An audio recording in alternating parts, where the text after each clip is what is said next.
Greetings. Welcome everybody to this meeting of the Climate Action Communications Engagement Committee. Thank you very much indeed for your attendance. I don't think we have any members of the public here.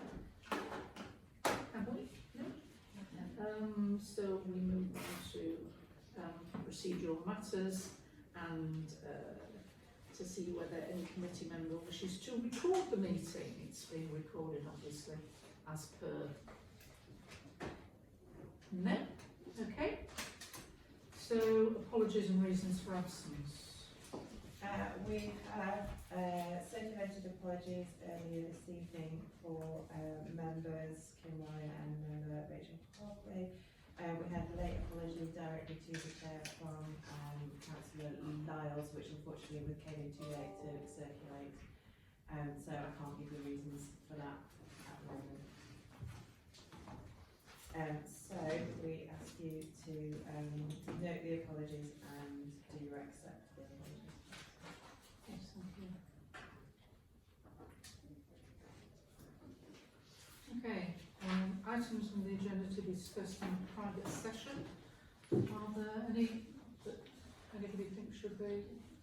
Not to my knowledge, so fine, thank you. And then written requests for the EPI dispensations. None received since the last report at full council on the 9th of October. Sorry to mention on dispensations, Councillor Fernandez does have an existing one that should have gone into the apology section, I thought. Okay, personal disclosure, particular interest in items on the agenda. Councillor Barker. Yeah, item 69, which is the D-Day beacon lighting, because I'm a member of the council. Oh yeah, I need to. That I meant to. Anybody else? Okay, got three.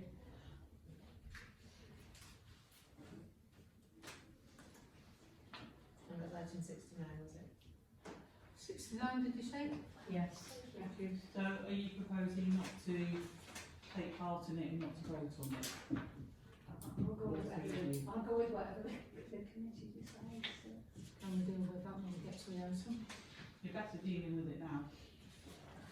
I mean, it's not pecuniary, is it? So. It always seems to me that you're in a better position as a member of that group to actually comment about it than any of us non-friends of Cliff are. It's an asset. It's an asset, yes. No? You're shaking your head with it. Well, only on the basis that she's likely to speak in support of it, which is. Maybe not. Maybe Not she'll your point out the problem. you weren't at our last meeting, Well, obviously. yeah. There's a lot to discuss with it. Perhaps as a medium way to speak on it but not vote on it. Yeah, that sounds reasonable to me. Yeah. You need to put that to a vote then. That's how you want to proceed. So to say that those councillors who have expressed an interest, which is Councillor Stewart and Councillor Blackheart, will speak to the item but not vote on it. All those in favour? Thank you. Okay. Minutes of previous meetings. Can't to report. Yes, can I report on item 232432? As part of that item on the Climate Action Working Group, I was designated the task to report as to the legal situation regarding Home Valley Parish Council applying for grants from bodies such as WYCA or the West Yorkshire Mayor's Fund and so forth. So I've looked into this a little bit, and it's very much dependent on the grant you're applying for. I've looked at the West Yorkshire Mayor's Fund, the one that was talked about at the meeting last time in particular. My understanding is that the particular round you were thinking of, which was to do with climate action, is closed anyway, and that's now moved on to a Safer Communities grant round 5, which is opened just recently and is due to close on the 10th of November. My personal views, I couldn't necessarily see any relevance of that to work undertaken by this committee at the moment. But yes, legally, you can apply for that grant from the West Yorkshire Mayor's Fund. So that was the first thing I was asked to go away and look at. The second was whether it was possible or legal for the parish council to allow a business to carry out work, such as installing solar panels at home for public toilets at a reduced cost, free of charge, and then the parish council, in exchange for that, allow the business to advertise, a kind of sponsorship arrangement. That was what was being suggested. It's not illegal. Parish council can advertise as long as it's nothing to do with a political party, adult entertainment, gambling, fast foods. There's a few others on the list as well. So it would not be illegal to do that. Again, I think the thing to consider and would have to be looked at in more detail was, you know, if the parish council was employing or paying a business in any way, it would still need to go through all the financial regulations, and it may be that, you know, the business would need to be tendered. Yeah. Thank you. Okay. Any questions? Do we need to make a decision as to whether to go ahead with that? I think it was being asked more is, it came up as, well, can the parish council apply for grants? And those were the specific examples. So it really depends on the grant criteria as to whether local councils such as parish council can apply. Okay, but there's no decision to be made at this point in time. No. I wouldn't say so, no. But it's information to be aware of as and when. Yeah. Yep. Thank you very much. Item 54, Communication Engagement Working Group, Communications Working Group to report, and also 5.5, which is the Climate Action Working Group, action to be considered. I will propose that we take those as read, because all of those deliberations fed into the working document, and which has now been accepted by full council as our action plan and priorities. So I personally don't see any point in reviewing what has already been actioned, unless somebody else thinks differently. These items are also an opportunity for the working group to report back to the wider committee if they wish to. We've done it in a different way, really. Yeah. Okay, thank you. Do we not need at this point to consider how we're going to move forward? But that's further on. That's later in there, yeah. Further on. So Okay. that's under item 57. Yeah, okay. Yeah. At the end. So what we're being asked to do here is to note the key priorities. You've got the details of those, and consider the actions to progress regarding the action plan, which are in document D, which you've all had copies of, I think. And We've missed the public transport working group. oh, I'm sorry. Yeah, I'm jumping with them. Item 5.6, which is the transport working group. So Councillor Morgan and Councillor Blacker are part of that working group. Can you report for us? Yeah, you can do something, and I've done a bit of the work too, that Brian's left me to do. So, Right, so the groups met twice, first of all on the 26th of September when we met with David Keedy, who's the bus network manager for West Yorkshire Combined Authority. It was a really good meeting. I thought he was extremely open to suggestions. He was prepared to admit when things weren't quite right. We established that it costs £300,000 to support the bus network in Holmfirth, across the home valleys. So the contribution from the parish council, it is greatly valued, but it's obviously a fairly small percentage of the total cost of the subsidies. One thing that I think we'd have forgotten about and never known about was the access bus, the kind of dial ride access bus where you can phone in advance and book a bus for an appointment, not a hospital appointment apparently, obviously because that's already covered. So I think not many people appear to know about it. The use of the H buses is incredibly low, and which would be no surprise to anybody who's seen running with empty or nearly empty. And so we,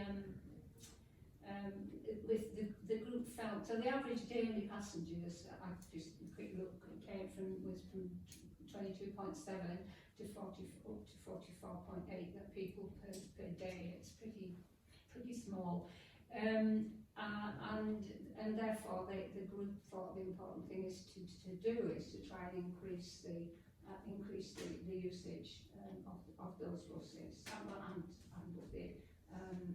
of the other services, the 310 and that series as well. So that was the first meeting. We met again on the 2nd of October, at which councillors Bailey, Dixon, Wiles and Morgan and I were present. We had again I thought a really good open session really, where we just threw out ideas about what we could do to increase the usage of the buses, and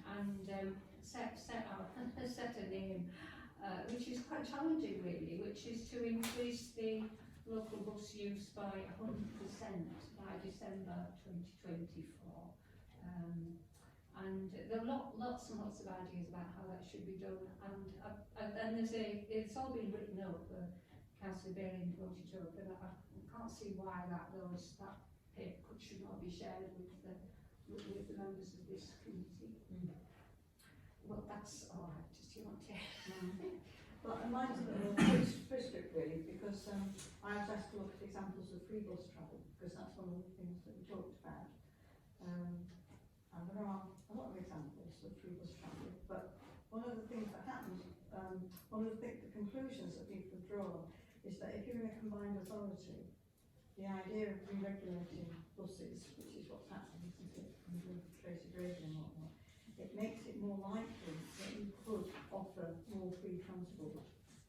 And the municipal authorities that aren't in combined authority, they have to go a more complicated route to get public transport operators to offer free or really discounted travel. So I was just thinking the climate is changing, isn't it, because of West Yorkshire Combined Authority, and one of the suggestions that you obviously have a travel scheme for old people, but you could extend that to young adults. And in Scotland, all 5 to 22-year-olds travel free, all over Scotland. So, you know, there are precedents for free travel and how you get people on the buses. So I suppose my thought is that we're moving in that direction, I think, quite slowly, with the West Yorkshire Combined Authority. But what we don't know here is how much one particular bus route costs. You know, there isn't any costing that gives us a good idea about how you could do it more locally now. So, yeah, that's my bit. Re-regulation of buses is going to be a good thing. Thank you very much. Is the working group intending to meet again? We haven't got another date. No, but we are, yes. Because that was my homework, Yeah. free bus travel. So after you've met next time, will there be some suggestions for action? You know, things that either case or the parish council as a whole. The missing bit is talking to Scots buses. Oh, okay. Because So that's the next he wasn't stage. able to come. And the missing bit is how much does one bus route, one driver, Okay. plus maintenance cost, and then we get an idea of how you break down the whole shape of buses. So the working group will report back in the fullness of time. Okay. Any questions? Can I add? I was at the Dave Keady meeting, I thought I'm not on working group. And two things he said which surprised me. One, we were the only parish council in the West Yorkshire who did subsidise buses at all, which caused me some surprise. And the other thing he said was that the commercial bus services are panicking, or at least very anxious about their business, because they're considerably down since pre-COVID levels. It's 85% of pre-COVID levels use. So it's not just the Stocks buses that are down. And they are looking to see what we're going to come up with, and if it's going to be successful, there will be trials of things. He felt they were going to be even the commercial buses might be trialling things. So we were quite. Yes, and one of the other things he said was that we're not very good at publicity. They didn't concentrate at all on any kind of publicity to get people to use the buses. No. So that could be a role that we play. Okay. Yeah. So we might, if we did something that worked, we might well then might have a knock-on effect on the commercial buses in the Home Valley and further afield. Thank you. Anybody else?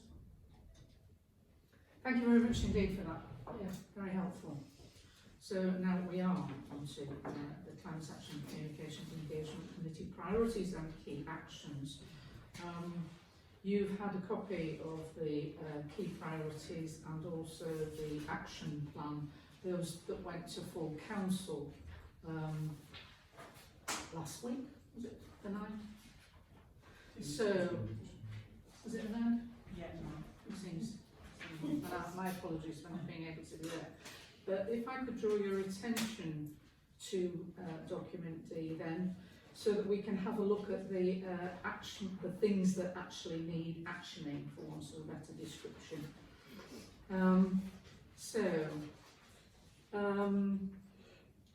Number one was the website redesign and rebranding, and we've got a cost on that, and I guess the next stage is for us to say that we want to, in some way, tender, commission, request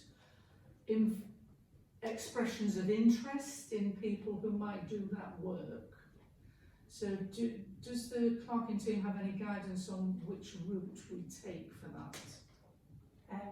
If we expect it to be in the region of sort of 5,000 or plus, then it will be something that we would need to go out to tender to. I've never done a tender. You might have come across this more. I've come across it going back a decade. So when we tender, what's the process for it? I mean, Do we need to approve here that we want to do that? you won't need to tender. Do you mean tender in a legal sense? Because I don't think you would need to tender for, because it has to be over £25,000. So if you had if you had a multi-year, if it was like a multi-year contract of say 8.5 for 3 years, that would still count as a £25,000 contract. I don't think it would be. So you don't need to go to tender. You just have to prove value for money. So you need basically 3 quotes. So it's about quotes really, rather than. The tendering process is very, very, very complicated, involving government websites and all sorts of stuff. So try and avoid it as best you can. Makes you lose the will to live. Can I make a suggestion then that it seems to me what's needed in the first instance is the actual statement about what it is exactly that we want, and would it be appropriate to ask Gemma to draw up a draft of that in conjunction with a wish list to go out for quotes, effectively. the description of what it is that we're asking for, and then my assumption is that we would put that on our website, that it would go out on Facebook as a call to expressions of interest and here's a date by and all that sort of stuff.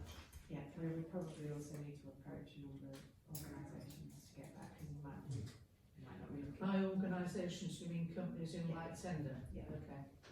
And people that, we might take some advice from people on the committee about who they think might be appropriate to approach as well.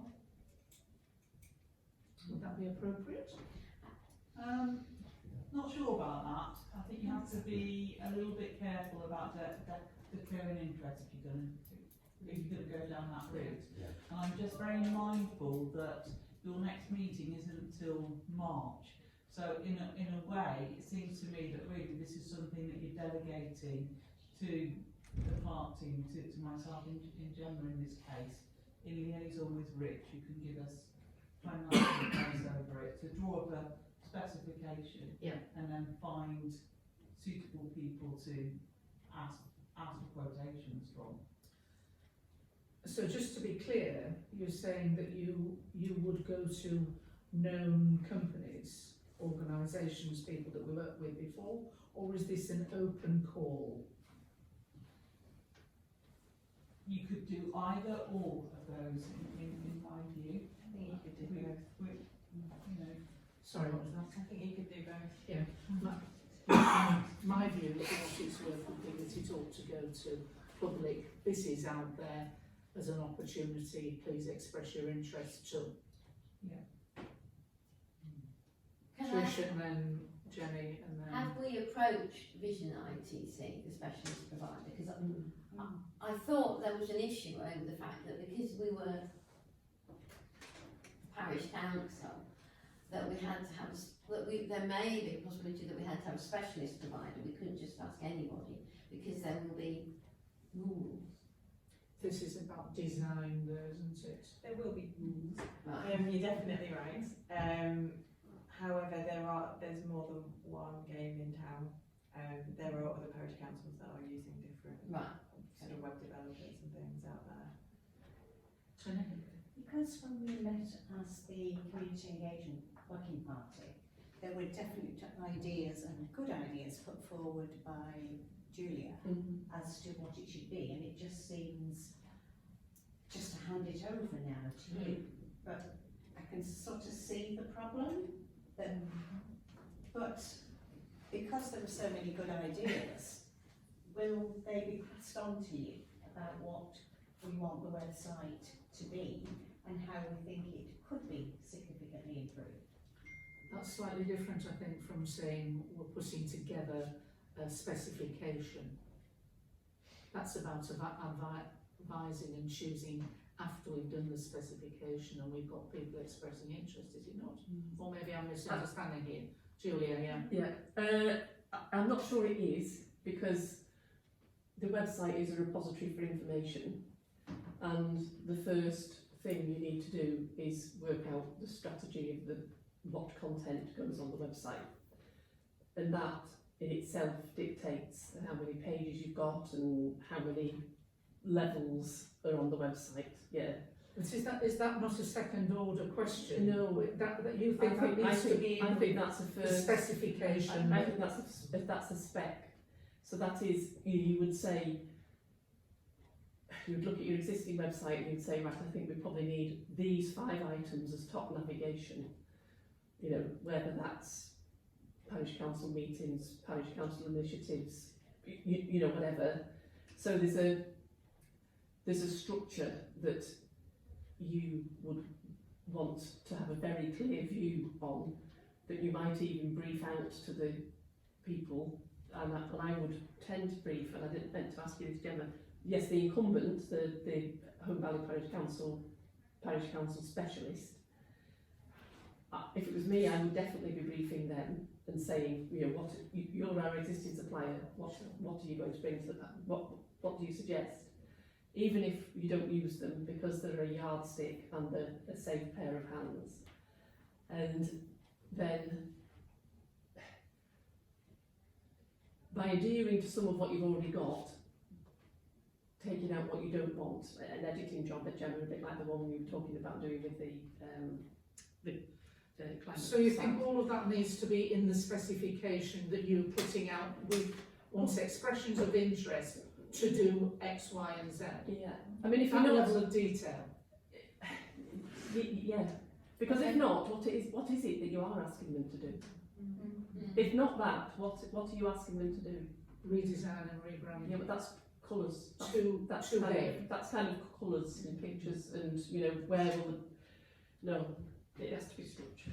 Can I make a suggestion then, Yeah. that if you're willing to do it, Julia, Yeah, I'm happy to work in conjunction with Gemma and Jen to. to draw up that specification? Yeah. Would that be feasible? Yeah. Do we need to vote on that, or? You can Take formalise matters it in. in that way, I think, why not? So, Can I ask for, because you're sort of delegating to the three of us then. so that needs to be a formal Yeah. proposal. I would So say the proposal is that that specification, design and process be delegated to Gemma and Joan and with Julia's assistance. Thank you very much. All those in favour? Thank you. So the intention is to come back with options to the next meeting. Okay, And timescale. thank you. If that's, sorry, if that's not till March, should it come back to the working group? The what do we call it, community engagement working group? March is Before a March, terribly long March, time. I It never might been take aware us of till it. March to get You that might far. say that's Yeah, we've got it takes Christmas about- and New Year in between, haven't we? Yeah, And it is, Is there some mileage in coming back to the working, are you suggesting that there's some mileage in coming back to the Certainly working update group them. before it comes back to full committee? Yes. You need the committee to take decisions about the website. Yeah. Okay, yeah, okay. So we'll come straight to committee then and circulate in advance Mm. for comment. Yeah. Okay? Councillor Blacker? I just noticed in here there's a note about a rebrand approximately £500. I just, what was the relationship between the rebrand and the development of the website? Does the rebrand need to happen early? or is that It would going be to be easier if later? it were, if that could happen while because the website's a bigger job, it's going to involve bringing in professionals. Potentially the rebrand is also a job that will involve, if we want logo redesign and that sort of thing. But it will be a smaller job and like you say, it's colours and fonts and that sort of thing, so it's not as big. How you want to go about it is going to dictate how long it takes, I think. If you want to consult with everybody within the council I've done boundary exercises where we've sort of talked about their thoughts and feelings about the brand and what they stand for, and certain colours represent loyalty and certain colours represent financial stability and that sort of thing. Or you can ask a local organisation to just make it a bit friendlier and more accessible and make it fun. And those are two ends. Obviously, one will be much faster than the other. Jenny? Just to tie in, I think, with the website design as well, two things to my mind go together. You want the logo and everything on the website, so A web developer would be able to reskin it quite easily. do they need to run simultaneous, once approval for using a particular web designer, does that when you get the logo redesigner on board as well? Julian? I think I said this in the meeting, the previous meeting. I think a very, very navel-gazing, purple means devotion type of branding, great fun to do, but I'm not sure, I'm not sure it's necessary or good for the image of the parish council to be involved in spending a lot of money on that kind of activity, especially when Baths is closing. So it's kind of I would do the tweak and modernise slightly if that's what's required. And in terms of modernising slightly, it might even be that as part of the website design, you might be able to set, because the first thing you'd say to a designer is, this has to work across this media. So it has to work online, it has to work in print, it has to work at these sizes, etc., etc. So the design of it all those things that has to be usable for have to be briefed in. So I just think working with what we've got, and I think we talked about this in the meeting, and we kind of said it was modernise it. I'm trying to think what the logo looks like. Is that one here? I've not got it in front of me. But you know, modernise it, tweak it, make it right for all media, and not do the big job, because the big job is navel gazing. Would it be politic to consult the whole of the council at this stage about rebranding? Or do we? And I would say perhaps not at this stage. I think once we've got something to consult on, I think that's going after consultation. Rather than just saying. And I wasn't quite sure how big this rebranding thing was. The suggestion was it was It was just tweaking, not getting rid of it wholesale. Martin. There's a lot of issues concerned here, and this is a thought that will probably just get shot down very quickly because it's in one sense very unprofessional. But from my experience, I know a lot of young people of 15, 16, 17, 18, 19 are very, very capable in areas like this.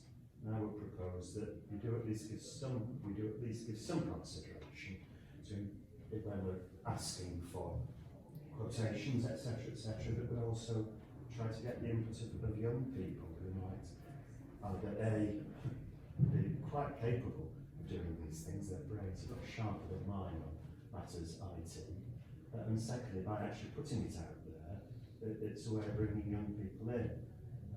If you want engagement with the website, I think often we overlook younger people's potential for both input and interest. As I say, it's a bit of a zany because at the same time we've been talking about professionalism. You want to make sure it's properly done. Just giving it into the hands of an entire amateur like that would thing. I'm sure you could get references behind it about the young people who might be interested or capable of doing it. Thank you. And it's between 1,000 and 5,000 I read on the internet. So that's the mid of the range website set up. Sorry. I just had a look at the typical cost of websites on the internet, and it says for this is just from looking at one item, I have to say, but it says that websites probably the size we want, which was a sort of small, medium enterprise sort of business website, is between 1,000 and 5,000 if you engage a professional. Yeah. Now, that's not gospel. That's not gospel. No, thank you. I took advice from a marketing Yeah. specialist, and that's where the figures came from. Okay. Yeah. So the So, current Julia. website was 2,000 quid. Yeah. So, I just think you have to be very careful because the actual job of managing non-professionals to do that would take a lot of management time, Yeah. which is a concern, and I don't know. So I kind of think you do need to use people who are skilled. So if you did ask them, and also a lot of young people, a website to them now is actually old hat. So in the same way that they've abandoned Facebook and moved to TikTok, actually a website is now doing a different job to the job it used to do. It's a formal repository of information that people go to consult, like a library, and people get their interactive jollies from Facebook and TikTok and Instagram and wherever they're going for that. So young people are kind of not as interested in the website side of things as they used to be. Okay, thank you. Any further comments on that process? So How would you like to we've got proceed action with points. it? How would you like to proceed with it? Would you like us in the same way from the website to start approaching local organisations or national organisations about this consensus seems to be for a sort of small refresh and modernisation of our current brand palette and suite and logo. So if everybody is agreed on that, rather than doing a wider job that involves consulting the whole. That was the recommendation that came from the working group. Okay, so how you want to proceed with that? Do you want to go in the same way as the website tender and work with anybody who wants to work with the clerking team in getting some options together. My view is that you would do the same process. So that's Anybody? So do we need to vote on that? Or, if you're asking us to. yeah? So, those in favour then please or otherwise, of taking the same approach to the rebranding as for the website design, i.e. to put out requests for expressions of interest and tender at the same time. All those in favour? Thank you. Okay. So the next one, the commissioning of publicity banners is post rebranding, so that's part for the time being. The next one is the quarterly printed monthly newsletter trial, which we suggested might go out in November. My suggestion would be that if we are going to do that, we need some people to volunteer to do copy for it. I don't mind taking a lead on that, but it would be really nice if it wasn't just something written by me and Gemma. So is there anybody else who would be willing to put a paragraph or so together to go for this first trial? Councillor Holmes, Councillor Morgan, Not sure what about. Councillor. Yeah, same thing. Yeah. Same thing. And Something to when we words. work together on that, yes, rather than Yes, being absolutely. on our own and coming Yeah. up with the same thing. So a small Yeah, a small working group. working group. Yeah. So the Right, proposal, they're not individual items, not like a magazine then. that's we Well, can decide what this looks like. To be decided by the working group. Okay. Anybody else who's interested in this trial? I would be, but I'm just not. No, that's fine. And everybody's really busy. Tricia, Councillor Stewart. So we'll do a circulation to find a suitable time when we can have a chat about that. So the proposal is that there is a working group that will put together the content and design and style and whatever for this trial flyer, newsletter, or whatever it turns out to be, physical thing for distribution. All those in favour of that? Thank you. Number 4, which was the monitoring of the Home Valley Communication Screen Trial, that should appear in Sid's Cafe before too long. Anyway, watch this space. Number 5 was the consideration of further social media outreach, and one of the suggestions was that Social Progress, the local business, which has been recommended by Julia, thank you, for training, that we might pursue that, and that would be something that Gemma would be involved in. Right? Yeah. So, do we need to vote on that one as well then? What's the motion? The motion is that the assistant clerk would approach social media in order to. That's just an action then, isn't it? You're giving Gemma an action rather than, is that right? Well, that's the first part of it. Sorry, That's I all right. interrupted. No, that's okay. And that's the first part of it, and then to see what actions they are suggesting, or to undertake. To undertake any training that's deemed to be appropriate. But that's a secondary activity, really. What motivation social progress book? To find out what training they offer in relation to progressing and developing social media. Right. So, are you then wanting Gemma to report back in your March meeting? That would be a good idea, isn't it? So I think that's just an action really. Is that okay? Anybody any comments on that one? Can I just say, Gemma, I went to do some training with them for Holly Show and they were great. They were really, really helpful in like a couple of hours. So I just think if you ask them to give an overview of what you already do and see if there's anything. Thank you. Logo and QR code stickers, well, that's a post-branding thing as well. Identify and trial councillors' outreach activity. I guess people are aware that Councillor Bailin has done some local surgeries. We haven't had a full report back on how they went, I don't think, but unless I've missed it.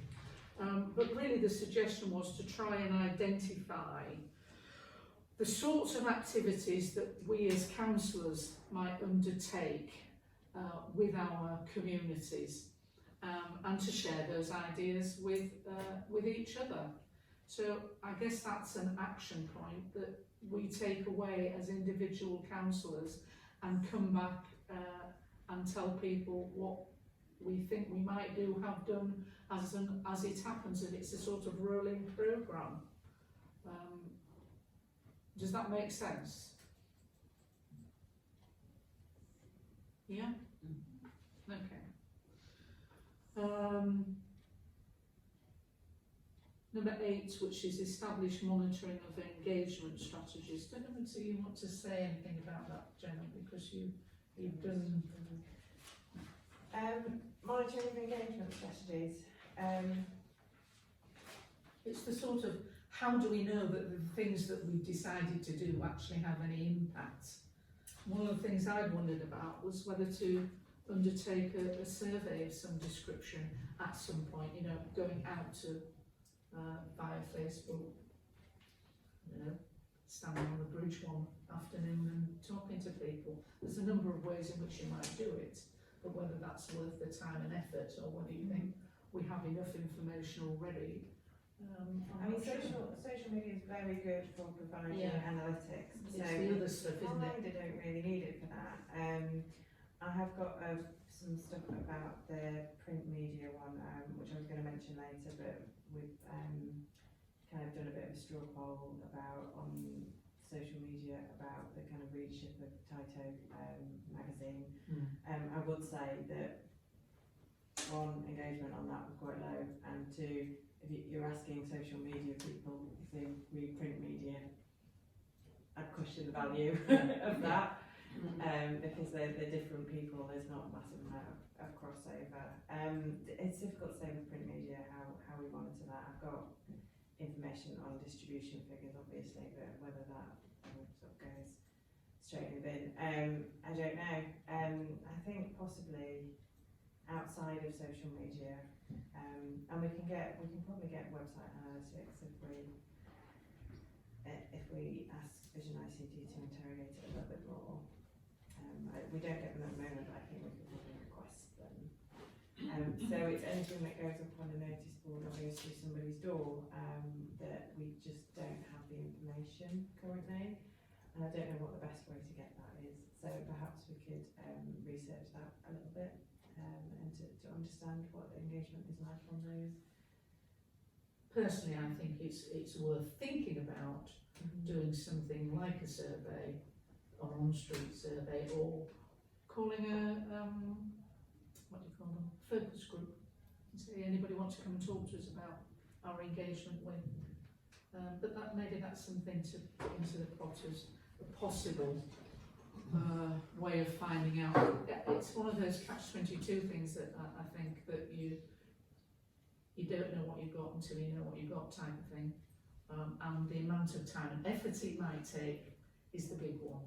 So maybe we just add that to the list of things that we need to have in the background going on, thinking about, and maybe aligns with the review of collaboration and community engagement activities, the next one.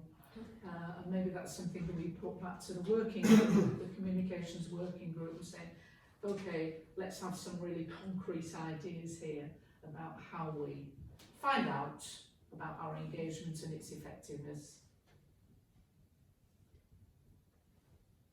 Any thoughts? Alison? My thought is just a bit abstract. How do we engage with people who aren't doing anything? You know, sorry, that sounds very rude, sorry. So you do a project and then you get feedback from the things that you've done. I can't think about community engagement in a sort of slightly Well, nonsensical sort of my way. view would be that the first thing you do is to identify all the ways in which you do it, and then say, Well, what are we talking about? When well, it we might be engage? things like the cycling event, or it might be yes, we that's- put them as a, you know, the notices we put up on our notice boards, or Yes. the things we put on our website, or the flyer we designed. Yes. That's, The my actual point. concrete things that we do. Something, Yeah. yes. I was going to say it, obviously, but Yeah. it- Well, yes, we need to know what we're talking about, don't we?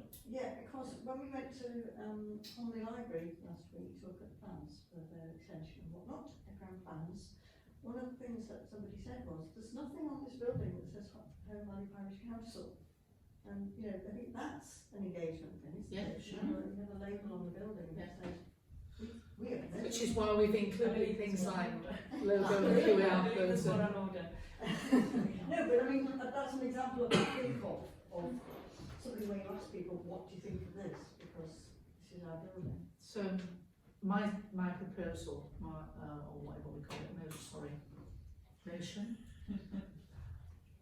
get hooked up on the terminology, is that we request the communications working group to have a look at identifying the means of community engagement that we currently use, and then come up with some ideas about how we might find out how effective they are.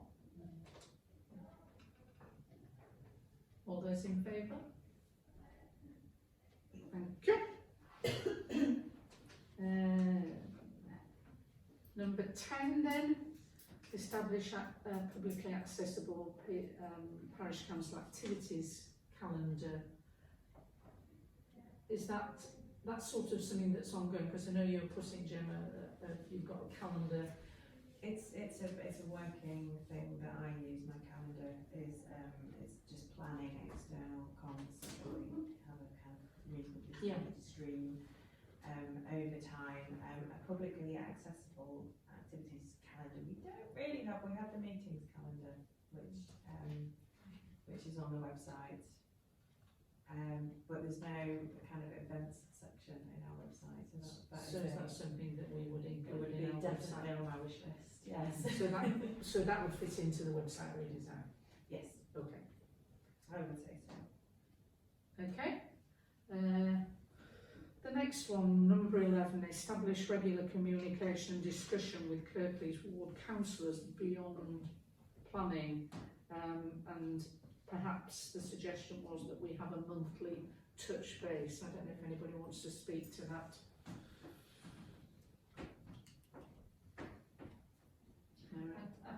I think extending it beyond planning is a really good idea, and I think we also need to be mindful that we need to include Homley as well, rather than just the Home Valley North part of our area as well as Home Valley South.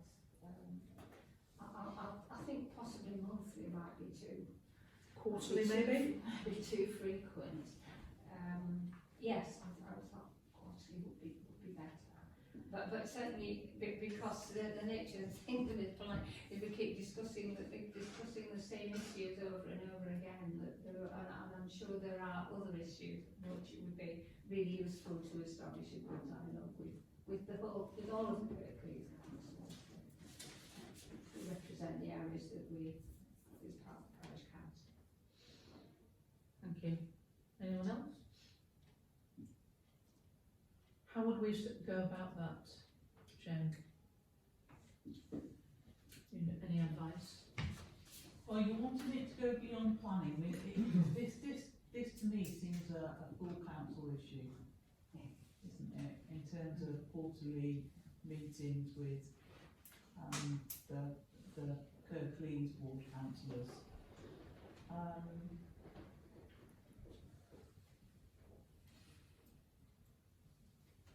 My view would be to take it to the next full council meeting, that, you know, these quarterly meetings are established. And there has been some communication with the Kirklees Ward councillors regarding that anyway, hasn't there? Sure we have. Yes, yes. So, Aren't 3 of the 6 Kirklees councillors also parish on the parish council? Yeah. So what more do we need to do? Yeah. You know, I'm assuming the ward councillors who are generally interested in what the parish council are doing are with us, and the other 3 probably speak to them on a regular basis. So Yeah, I think that's an issue that's already covered. yeah. Jenny? Except it needs to be a regular dialogue, you know, that those, the people who are ward councillors who are part of the parish council, as far as I know, there isn't an opportunity for a dialogue at any parish council meetings. Is there? No. What would the dialogue be about other than parish council meeting business? The relational, well, sorry. Well, yes, sometimes having that bigger picture of what's happening in Kirklees is something, I mean, nearly all the contact that I've had with the public have been Kirklees issues. So for us to know and be better informed about what Kirklees is doing would seem to me to be very, very useful to me. And I only pick that up very casually and very informally, rather than having any regular communication. Thank you, Mary, and then Jen. Just in response to what Chris said, I think when those councillors who are parish councillors and Kirklees councillors do have two distinct roles, and I think if we have a meeting which involves all issues and all the parish councillors, then when they come as Kirklees councillors, they should be speaking as Kirklees councillors rather than as parish councillors. I'm just sort of wary about meetings for the sake of meetings. So, given what Councillor Green has said, I do think you've got a way in there with the parish councillors that are Kirklees Ward councillors, just asking them and requesting them if there are things that they feel should be going on full council agendas, and that does happen already, several things that Councillor Greaves has come forward with. But I don't know, I mean,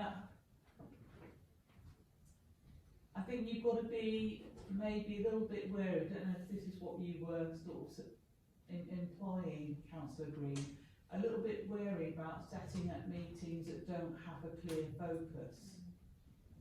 You know, so. Yeah, I hear what you're saying. From my point of view, and it's just a personal view, I think there is some real benefit to be had from having a regular slot where what you're trying to do is ensure that people actually talk to each other about the things that are happening to them at, on a regular basis, and it's not necessarily it's not a decision-making body, but it's trying to ensure that people are not silo working and you're not losing things which are actually very relevant to both. And what I find difficult at the moment is that a lot of the contact that I have with ward councillors is very issue specific, very often about a reaction to, and not necessarily about how we want to work together in order to help each other's mutual interests. So that's where I would be coming from, but that's my point of view. Would it be possible to include an item on every full council agenda that is updates from Kirklees councillors, ask them to bring up anything that. So is that an action point? Yeah, that's absolutely fine, can do that. Okay, thank you. And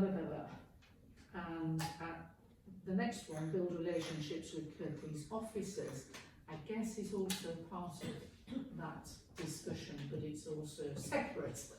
So I know, Jen, you are our means of communication, for want of a better description, at the moment, if I understood it correctly.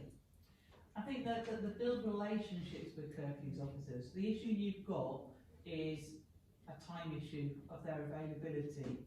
So it's a fair aim, but how realistic, you know, what are the strategies that you want to take that further, and what's the issue now in your eyes with relationships with Kirklees officers, I suppose? Well, my issue, It's a good aim, but is that really in action? I suppose that's the point I'm trying to make. It's a laudable aim, something that should certainly be going on, but is it an action? and how do you do it? Yeah. And that's where it's coming from, really, because the current means of communication seems to be extremely variable, shall we say, and very dependent on which particular department you happen to be wanting to communicate with, and sometimes it's extremely helpful and supportive, and and sometimes you really don't get anywhere very far. And I guess part of it, the thinking behind that one, was how to try and make sure that we have a better, more informative, helpful relationship. That is the only way for us to do that through our ward councillors, or are there other ways in which we can do it? Mary, sorry, Chris. Mary might have been quick. Well, whatever. Mary. I don't think we need to get too hung up on this really, because I do think that over the years, there's not that many years, I've been parish councillor, I think relationships with Kirklees councils have improved. And I think for some issues, I think it's very horses for courses. I think for some issues, I think it's absolutely essential that we go through the clerking team, or perhaps we go through our local Kirklees board councillors. But for some other issues, and for example, a bit late in this meeting, then I think that there is room for a direct relationship with Kirklees council officers. So I think it's something which, I see actions, I think it's something which things are happening. I think we just continue to improve the relationships. And so what we're after really is You know, it's to build on that. And use I what- think it is quite different from when I first was a councillor. I think it's a much more open relationship. Anyone else? Chris? I was going to say that there have been 2 or 3 occasions where I've been to subgroups where council officials have turned up. Partly, I think often they see us as a way of doing a bit of checking public opinion, getting some, saying that they've done consultation. But I think the way to build a relationship with them is to engage in those things positively. And if they go back to Kirklees Town Hall, whatever we're calling it, and spread the word that, we went down Town Valley Parish Council, had a meeting with them, and it was really positive and gave us some useful feedback, then that's how you build relationships, by engaging with them on the things that they want to engage with. And then they might decide that there's more things that need to engage with us on. That would be my advice. Damien? I think there's a mechanism already in place for us to have these discussions, or certainly find this information out between the councillors and obviously the council officers and workers. There's the Ward Councillors Forum, which regularly takes place, the next one, 8th of November at Bridge, I believe. So at that time there, if you attend one, which I know a number of you people have, and I've seen your faces at those meetings there, we'll get a general briefing of what's going on in the valley, the current issues, and we can also feed that back into the parish council here. Along with that one there, you get the chance to meet the likes of Julie McDowell and the safety officer working for Kirklees, and also the police officers from the community. So there's a number of people you can meet at that venue there, and we could feed that back in. It would be probably nice to touch base with Julie McDowell and ask her if there's anything at that meeting which took place which could affect the parish council councillor because she does take notes. So I don't know if that's something we could do, speak to Julie and ask her if something may have a crossover, which she might mention it to us, and then we could potentially engage with the ward councillors and ask them if they'd like to discuss it at our meeting, if it's relevant to us. Don't know if that's possible. That all sounds absolutely sensible. So do we need a, well, that's an action. It's an action. It's an yeah. action. Thank you.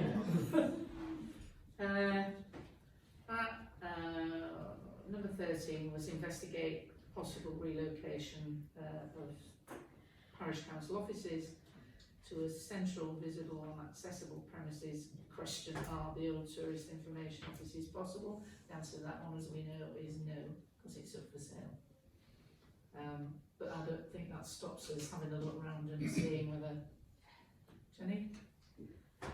Well, I think we should still be investigating it, but I also think that this is one that could go further down the calendar. You know, I don't think we need to have this for immediate action. It's a sort of ongoing It thing, is, really, and isn't it? Keeping that your in eyes open. mind. Yes, you know, and there are, well, I know that the eco homes are still talking about refurbishing that building, buying it and refurbishing it, and then they would rent out the ground floor for office use, you know, so there are possibilities, but I don't think any of them are immediate, so I think we should push that one later on the calendar. Any further comments on that one? Thank you. So now we're into the climate action points. Number 1, which was in the light of discussions with police officers. Are you any further forward with this one, Chris? I've done nothing further on it. We left it that the clerks were going to communicate with the lady downstairs about putting a bid in for the civic hall potentially. She certainly she'll be reporting to service provision on the 6th of November. But yeah, that information got passed on, and she has been looking at funding applications. I can't say where she's at with it. Right. So we're investigating that. Oh. The people who manage it on a day-to-day basis investigating that. Yeah. So are there any further actions on that then? We'll wait to see which reports on the 6th of November. I'll be able to meeting. Yeah? Thank you.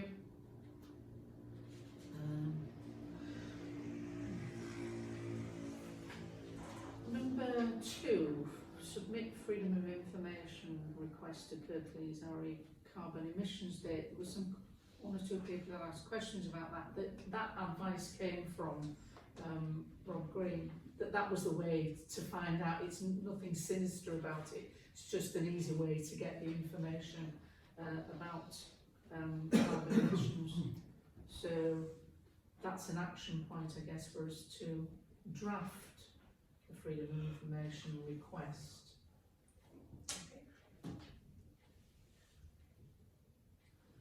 Okay. Number 3 was the feasibility study for the park and ride. That goes into the working party, so I think we can leave it. And it was Joe Lyles as well who was looking at that. So, Was it discussed at that working party? pardon? Was it discussed at the two meetings that you It wanted was to? discussed, but to no Right. To know. particular conclusion, Yeah. no. Discussed using the option mart as a place to park and then possibly walk from Townford, if there were a riverside walk, and then possibly somewhere in Honley. But that was very vague idea. But that was the feeling, that you have 2 park and ride schemes right either side for events that pop up and further. So can we request that particular issue is on the agenda for your next working group? It will do. It will be. Okay, that's great, thank you. Solar panels on parish toilets. I don't know where that one was gone, or where we are with that. Well, we know it can be done. they've looked at the information. But I mean, in terms of what we do with it next. I think, was there an action from one of the working groups on that? I think actually It was a suggestion. it was a suggestion, but there was, if there's a permission which says, yeah, that's a goer, that you can do that, which is what you've looked up, isn't it? Yeah. Then you could take it forward. An awful lot of the things we're going through now, if I look at that second column, it's got assistant clerk, stroke, case members, and each of these projects you're talking about, I think as we go through them, it would be really helpful if people could clarify the amount of time they think each of these projects is going to take. Because at the moment, so far, it's you know, clocking up quite significant extra work coming out of this meeting for the clerk team. So you just need to be clear really about what the resource cost is in taking some of these forward. As you say, in general, you should identify 2 or 3 items off each list. Well, I'm just saying that you've got assistant clerk, stroke case members, stroke service committee, but actually a lot of this is coming back to things you need the clerk team to do for you. So, you know, which out of these are the priorities? It would be really helpful to, I mean, are they in this priority order here? So, I mean, they were not put together as Yeah, in the priority order. Yeah, so it would be really useful, I think, as this is discussed, to think about the time implications of this, and, you know, this is all down for this first year, isn't it? Well, time, you know, time's passing on. You know, we're already nearly into November. I'm just saying, because I know how much toil I've clocked up in September again, and already in October, and I'm sure that Gemma in Rich would say the same for what they're. It's creeping up again. Yeah. But it's hard for us, Jen, to know what I know. time you have and how long things are going to take. So, but I think in that respect, what we should be doing is either reducing the list or putting it in an order of priority so that the clerks can work through it in that order of priority We can do when, that. as and when they have the time. That would be I mean, great. and they're probably all worthwhile things doing. Yeah. So if you just went them from 1 to 11, would be I'd be happy with that. Yeah. You know, tick something off and then go on to the next job. Mary. No, I think the list is too long, I think I made this point before. I'd suggest that we send them back to the working group, and the working group could be, I don't think we can prioritise today this meeting, but send them back to the working party and then identify 3 or 4, because I think it's not, it isn't just, I think, the clerking team time, I think it's also the team at the time of councillors as well, with, you know, trying to go into multiple project and trying to do them properly. I mean, to me, you can keep the list as long as you like, Yeah. as long as you have the 3 most Yeah. important. Yes, Well, and, the well, top yes, bit, and say we will do these this year and move the rest into Yeah. 24, 25. I think this is over, it's great in many ways, but I think it's just too over ambitious and end up doing nothing properly. Well, you start with big ambitions, don't you, and then you pare it down. Yeah, yes. I was just going to add that some of them were things that we were investigating, which isn't actually the same as something that you're going to do straight away. Yeah. So I think they've all been given the same sort of importance, but they're not. No, they're just a list. Yeah. And we had prioritised, didn't we? There were 3. Transport. Yeah. There were only- We hadn't There were only got 3 or 4 we hadn't things got we 10, we discussed had 4. initially. Yeah. So So I the don't know why we proposal is that we take these, well, when we've finished, that we take back the action plan to the communications working group and the climate action working group and ask them to order and prioritise the action plans that we put here, the action, yeah. I know. We did. It's got on again. We did 4. Our initial meeting, we had, Yeah, we Yeah. did. So I Yeah, don't it's fine. understand why it's got back to 11. bit strange, that.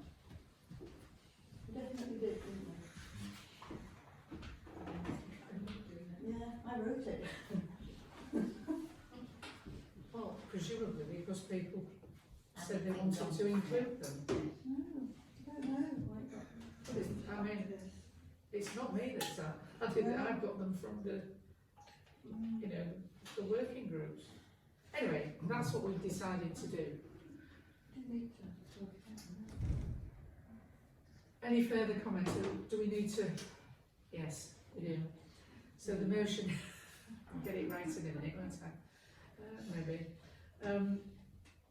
The motion is that we are asking the Climate Action Working Group and the Communications Working Group to look at the priorities document D and order in priority and come back to case committee with their recommendations. Or no? I was going to suggest we give something this year about how many we to highlight for this year, or at least put on the decide how many are going to be done this year and how many are going to be moved on. Rather than just practice, we just prioritise them. You know, that could be we think we're going with 6 or 7 for this time. I think we need to. Chris? I mean, if we're not going to propose it for March, then this year's over, isn't it? Yeah, I know. Yeah. So I would stick with my original glib suggestion that you start with number 1 and work your way down the list.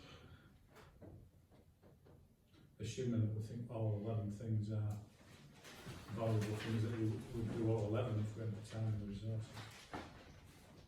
Or does somebody want to shout desperately that to move another item to number 1 on the list?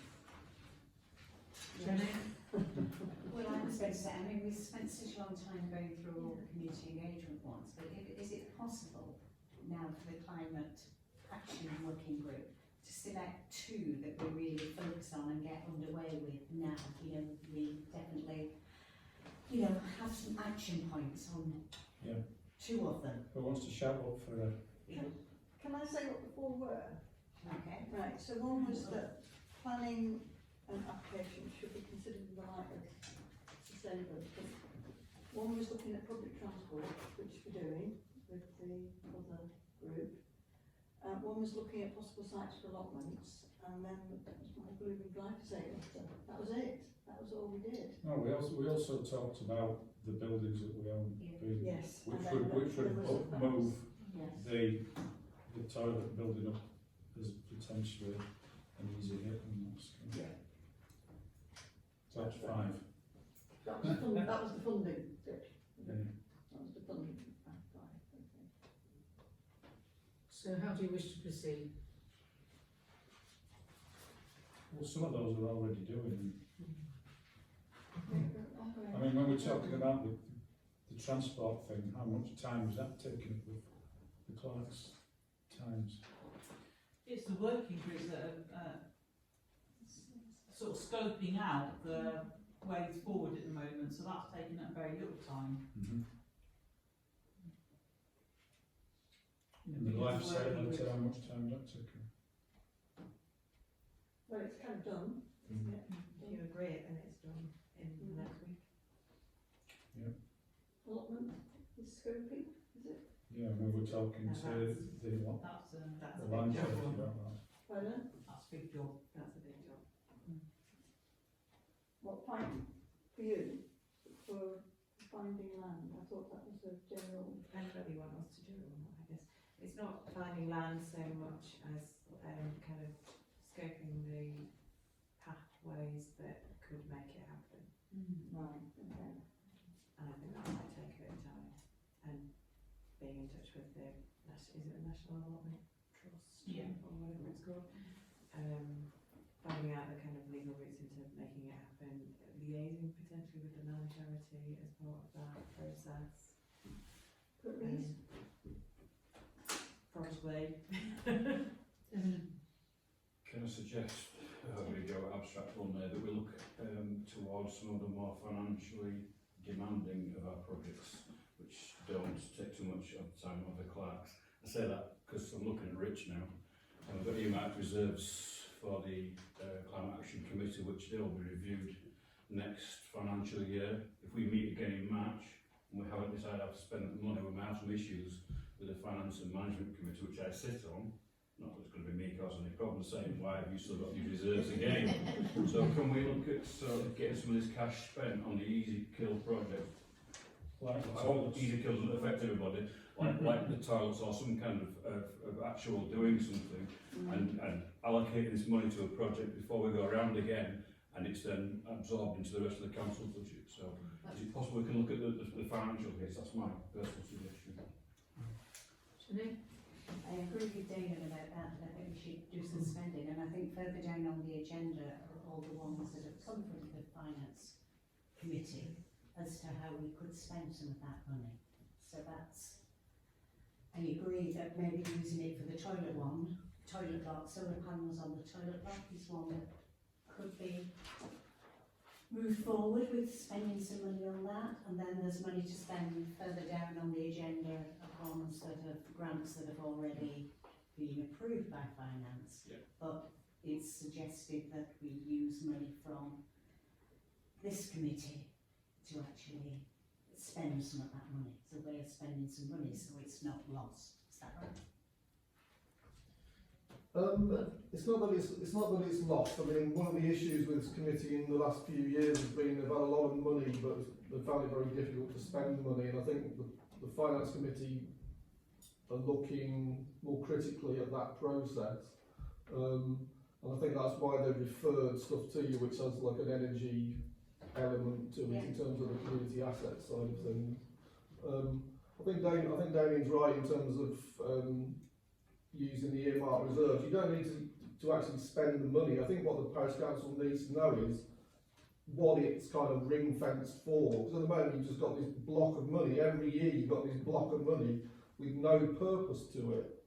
If you sort of say, oh, we're going to commit 5,000 to a website or 4,000 to this, or that's a lot easier to argue than let us keep this 14,000 quid with no purpose to it. So, you know, I think that's absolutely right. You need to be, you know, shopping listing it, basically. So can we go ahead with the one to put solar panels on the toilets? Well, I think what we need to do is to deal with the item that is about the request for viring the earmark reserves further down the agenda, because the two are connected. You know, if you take from one, then you're not going to be able to do the other, unless I'm completely misunderstood. At the moment, in terms of the projections I've done, I've got the 2,500 or so panels. I mean, I've got it out of the budget, you know, in terms of as it's projected, it's taken from this year's budget, it's not taken from an earmark reserve. But you've got plenty of money, even allowing for all those potential spends on the assets. There's tons of money. So I don't think you need to, I don't think you need to dive into the earmark reserve necessarily for that particular shopping item, the solar panels. Okay. I think the website is potentially somewhere to go. Chris? I propose, in the light of what Damien said and Richard's advice, that we prioritise the solar panels on the toilets as a thing that we prioritise from the Climate Emergency Committee to do before March. Second that. So the proposal is that that's our number one priority in the climate action. Yep, so thinking ahead then, and the fact that March is your next meeting, you need to, I think you probably need to approve money, funding for it, and you need to approve a process for it. I mean, I think this is an entirely sensible way forward, and you've got much more chance of having those solar panels, it's all sort of done and dusted by the end of this financial year, which is what you want, isn't it? So it's just thinking about what we've got to do as a committee to enable that to happen while you're not meeting. I think you need to approve the amount of money, and you need to approve delegating it to chair, vice chair, however you want to do it like that, in terms of actually,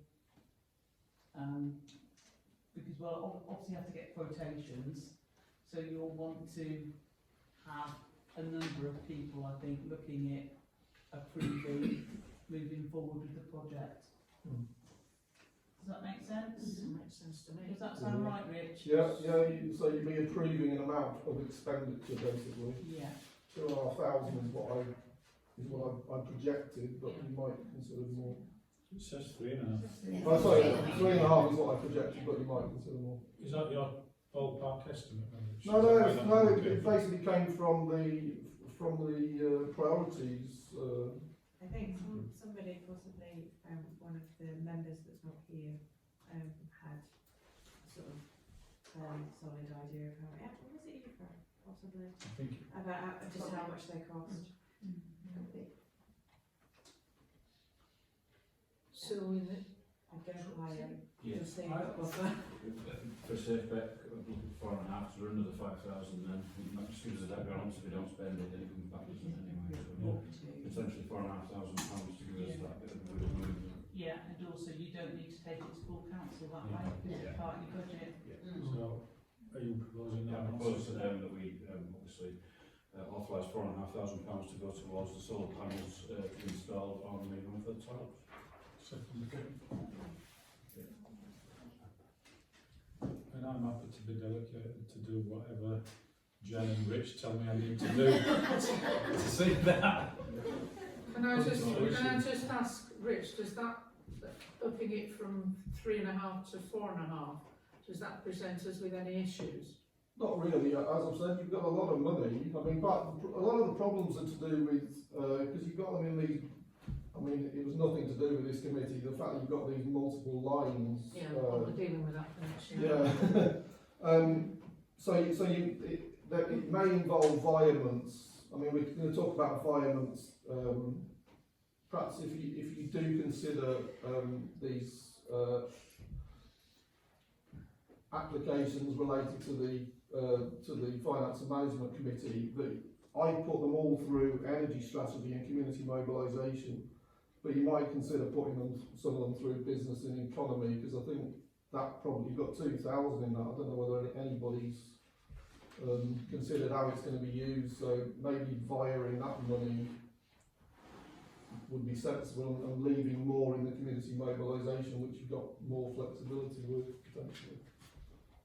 So my answer is no. It shouldn't really cause a lot of problem.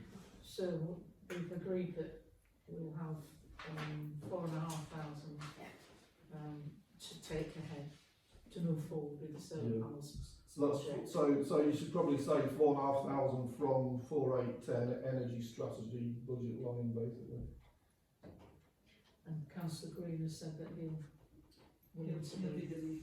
If everybody's happy and nobody else wants to take No, you responsibility. can do that as far as I'm concerned. Thank you very much. So as far as the rest of the long list of priorities that we put together, and putting those into a priority order, how do we proceed with that then? Because we don't want to leave it until next March, do we? You've got your working groups that you could delegate some of this work. What, and then the working group's decision is final? I guess so, yeah, if that's what we're comfortable. I mean, there's not really any massive amount of terms in here. It's mostly about doing the groundwork on setting things up for the years to come. So it's investigating, it's putting things in. So that is absolutely something that can happen within the working group, unless you feel like there's anything in here that would need sign off from the full committee. Okay, thank you. Just reassuring Councillor Green said that basically all those things on the list are things we'd like on our wish list, so if it doesn't involve financial expenditure then You just put them Pick at into it. an order of Just pick at priority. it. Yeah, exactly. So it doesn't require any further action on behalf of this committee. Might well be that it gives some flexibility to the clerking team. If there's something that you think will fit your work schedule better, it's shorter, or you think you've got more time, perhaps you can give a bit of flexibility so you can say, oh, we could nip that one off quite quickly. You know, that just to make it easier for the clerking team rather than us piling all the big stuff on the one big. That's great. Okay? Sorry, Fran. It's okay. So can I just put in that if you want to be doing projects next year, that maybe we should be doing some feasibility studies this year, which would use up some money as well. And also, if we did some feasibility studies, it would then mean that the the project would be done next year, rather than waiting till next year to look at projects. So you're thinking about anything in particular here? I haven't got the list in front of me actually, but things like district heating, or insulating old houses, there's all sorts of things you could do feasibility studies on. Sure, if you've got the time and the resources. We have put the district heating survey in as a separate agenda item as part of the budget considerations for next time. Just to, Yeah. The allotment one is your big one, isn't it? That needs a lot of research and reporting back ready for March. So, Points of I'll- information. Councillor Lyles has said that she is willing to do the work on, maybe I'm paraphrasing there, said that she is willing to do research and finding out. She seems to be, from what she's told me, she has quite a lot of background knowledge about what land might be available, etc. Anyway, she said she's up for it. so from our end, as the sort of clerk team, that's certainly something we can be in touch with the National Allotment Society, do that kind of scoping as to what the legal position is and so forth on that. So, is that the kind of thing you were thinking about, Fran? The sort of making No, sure- I was thinking not of us doing the feasibility studies, but actually commissioning feasibility studies, for example, on district heating or, larger projects.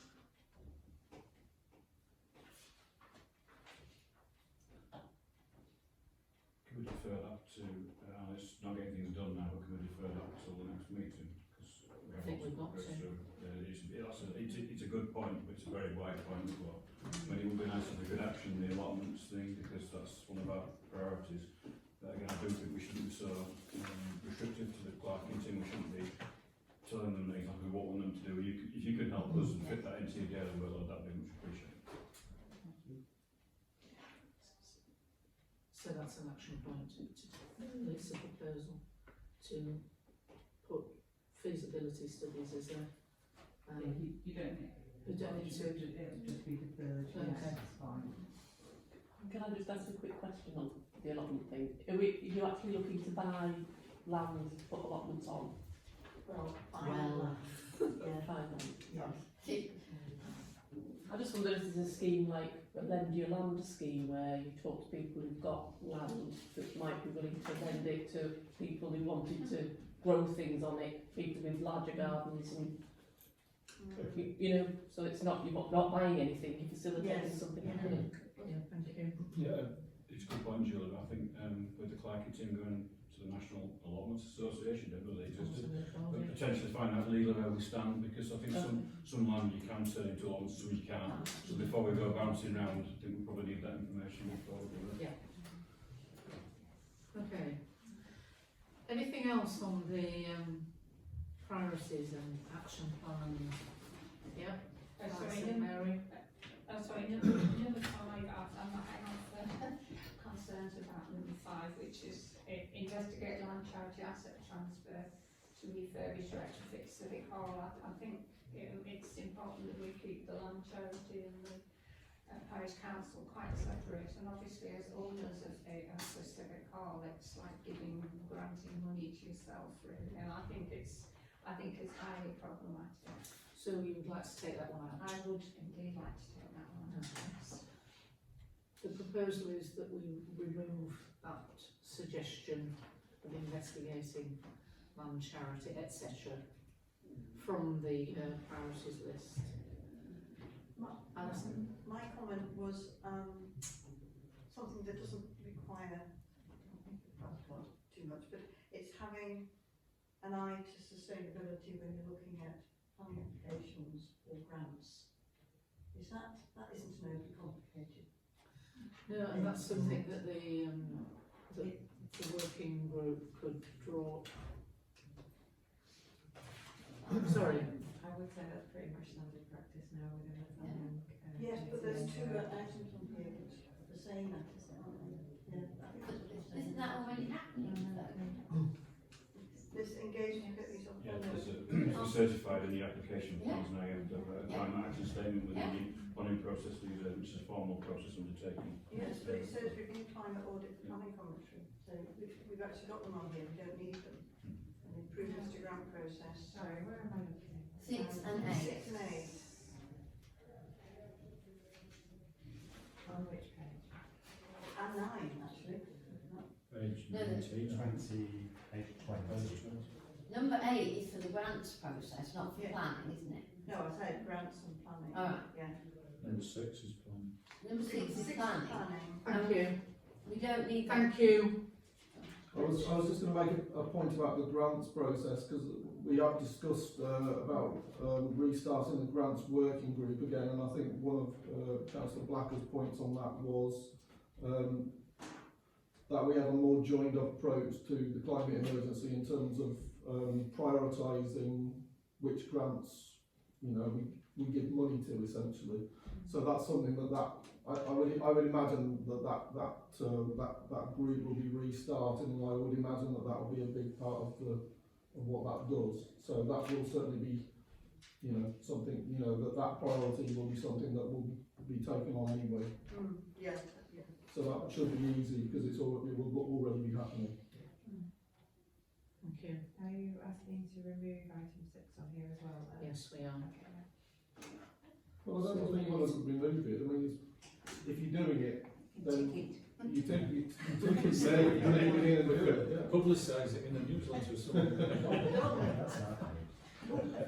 But if the working group would essentially feedback to hear about what it's done to meet your priority, it's an easy win in a sense.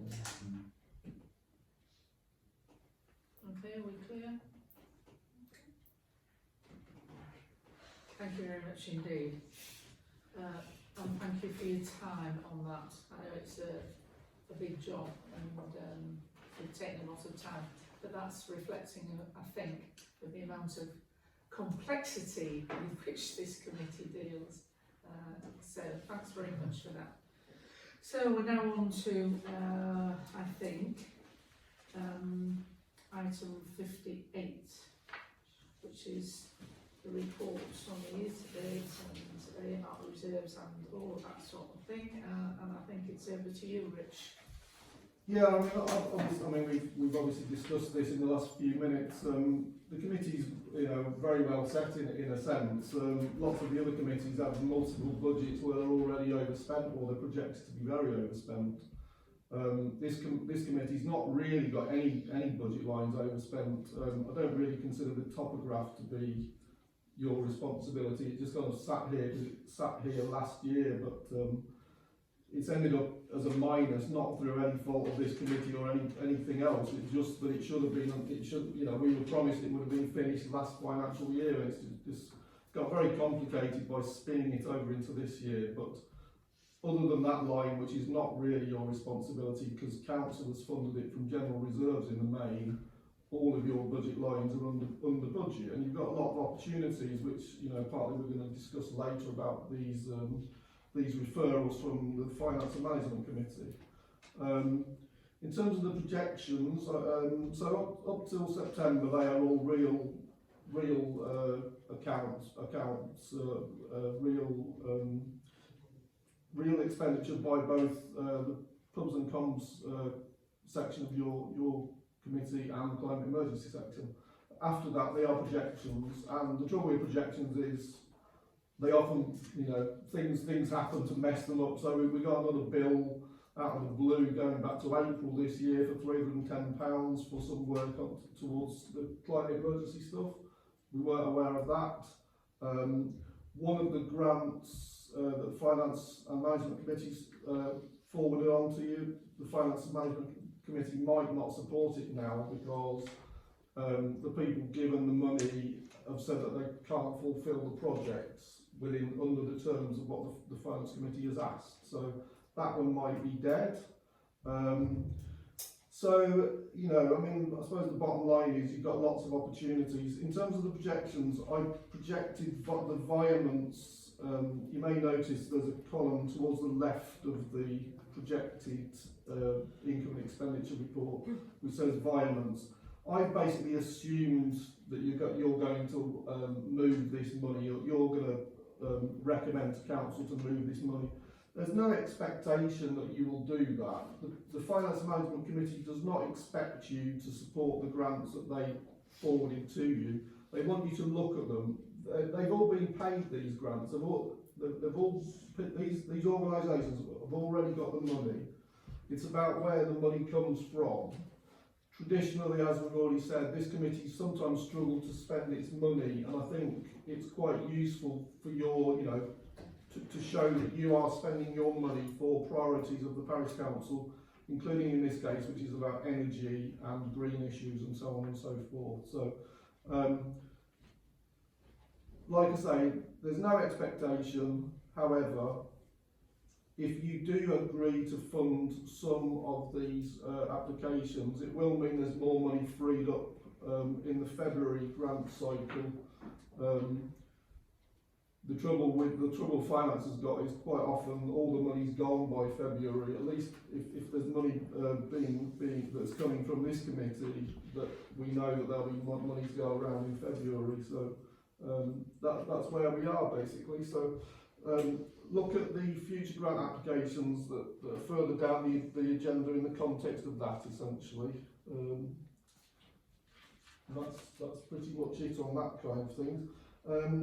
And then we've got, so in terms of the projections, I've included all the stuff that we discussed, you know, things like the banners and what was the other things, the plaques and the newsletter and all of that sort of stuff's included in the projections. The 3,500 for the panels is included in the budget projections. So all of that should be taken care of and you'll still be okay money-wise.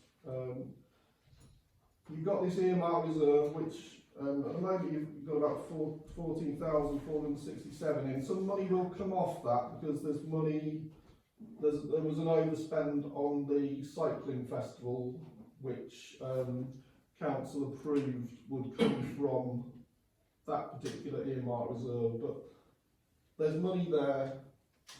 And like Councillor Brooke was saying, I think shopping listing it in some way so that you're identifying of that £14,000 what it will be used for would be useful.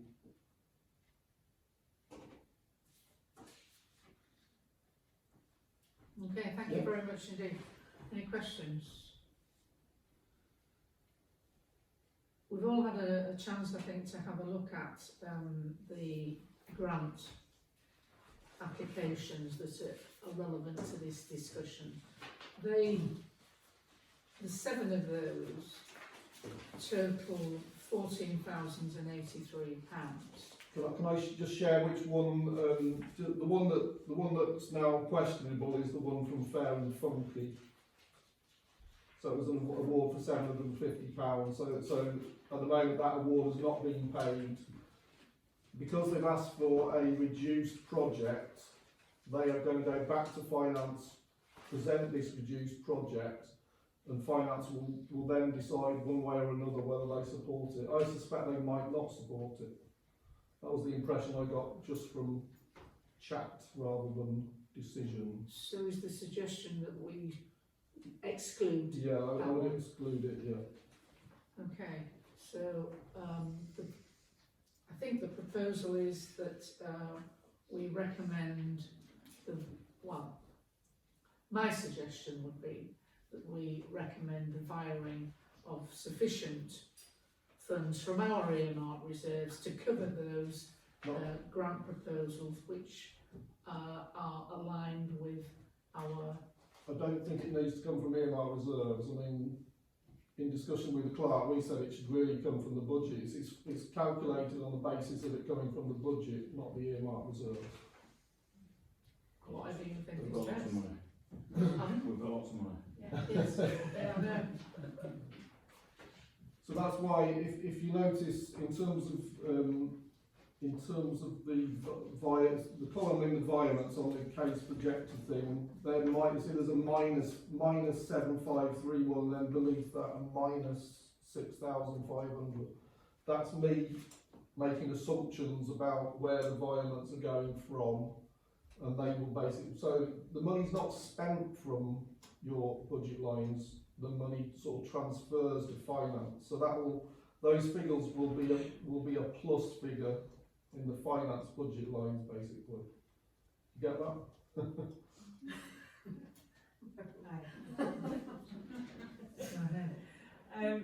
The previous, we've sort of skipped over the kind of recommendations on budget and things to note from existing expenditure and projected expenditure and other things that you might want to. It's difficult to say which way round these should have gone with these, because one of them is a series of grants. So I'm talking about item number 58 and item number 59 together here. So the sort of sum total of all of the asks on the list of grants is similar to the amount on the estimation for the survey for district heating.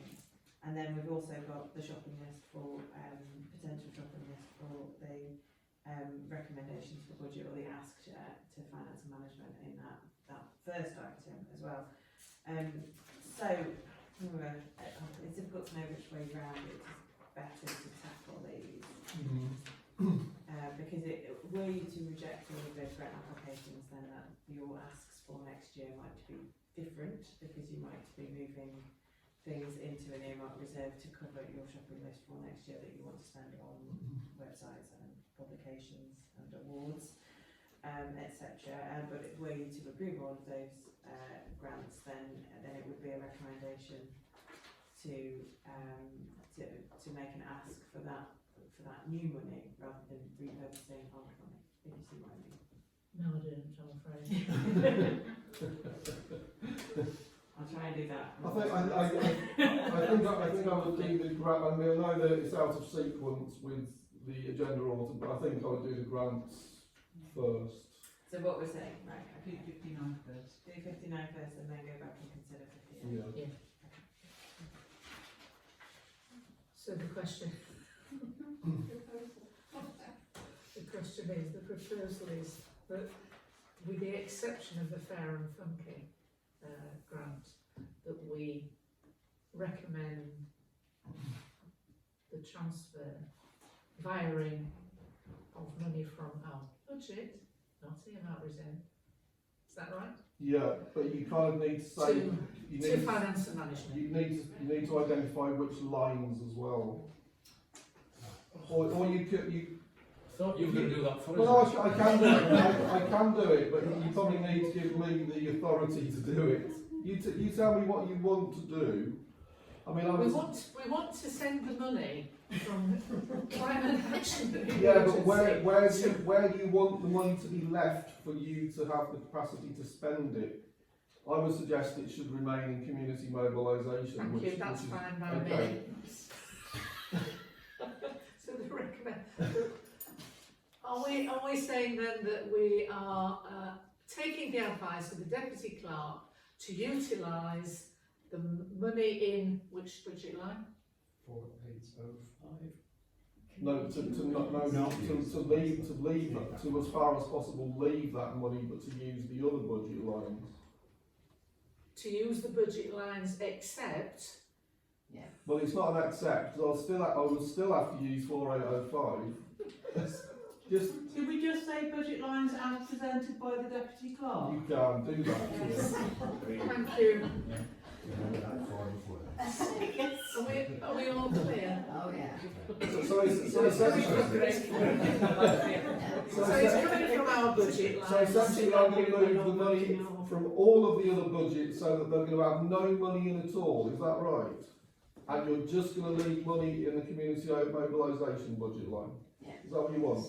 I think so. Yeah, that's fine, because you don't meet again until March, so you haven't got a way of spending, have you? So it's Yeah, fine. okay. Yeah. So, Yeah, okay. Thank you very much indeed, Chris, for your agenda.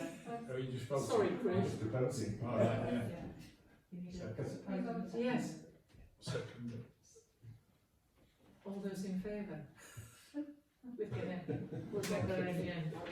Thank you very much indeed. So, I've completely lost where we are now. We're on 59 now. No, we've done 59. Do we still need to do the recommendation to full council to buy a funds then, Rich? Yeah, I mean, I can't just do it, I have to ask council to do it. On 59. Into what and that as well.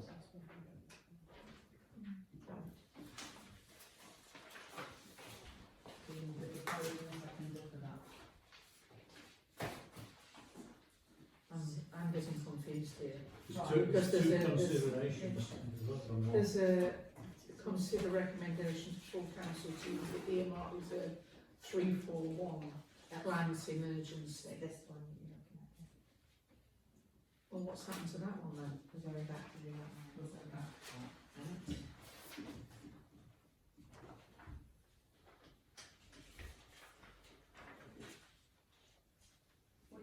to 58. No, we're on We're still on 59. 59. And we will be going back to 50. There's two considerations on Oh, right. 59. Two. Recommendation two. Right, so you need a proposer and a seconder for that one. The second one, Yeah. to consider recommendation to full council to via funds from climate emergency budget lines to finance and management grants budget lines to cover this expenditure. Yeah. All those in favour? Thank you.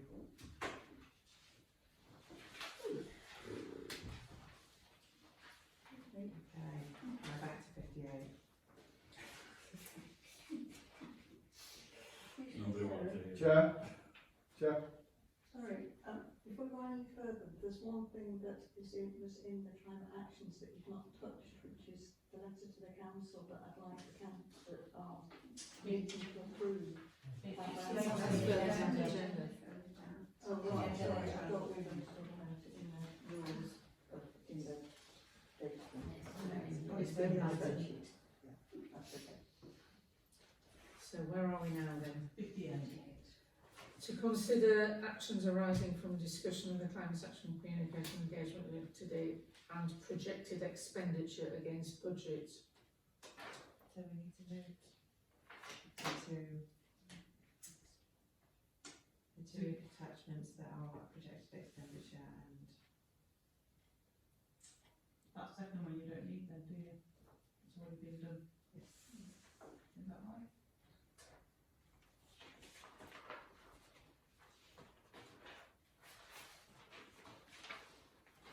yeah. Sorry, you can skip that. So what you are looking for out of this next item are your recommendations on budgets for next year, which I included. So consideration for using climate emergency projects for a commissioning survey on district heating. Which that's the earmark reserve that you've had sitting around with.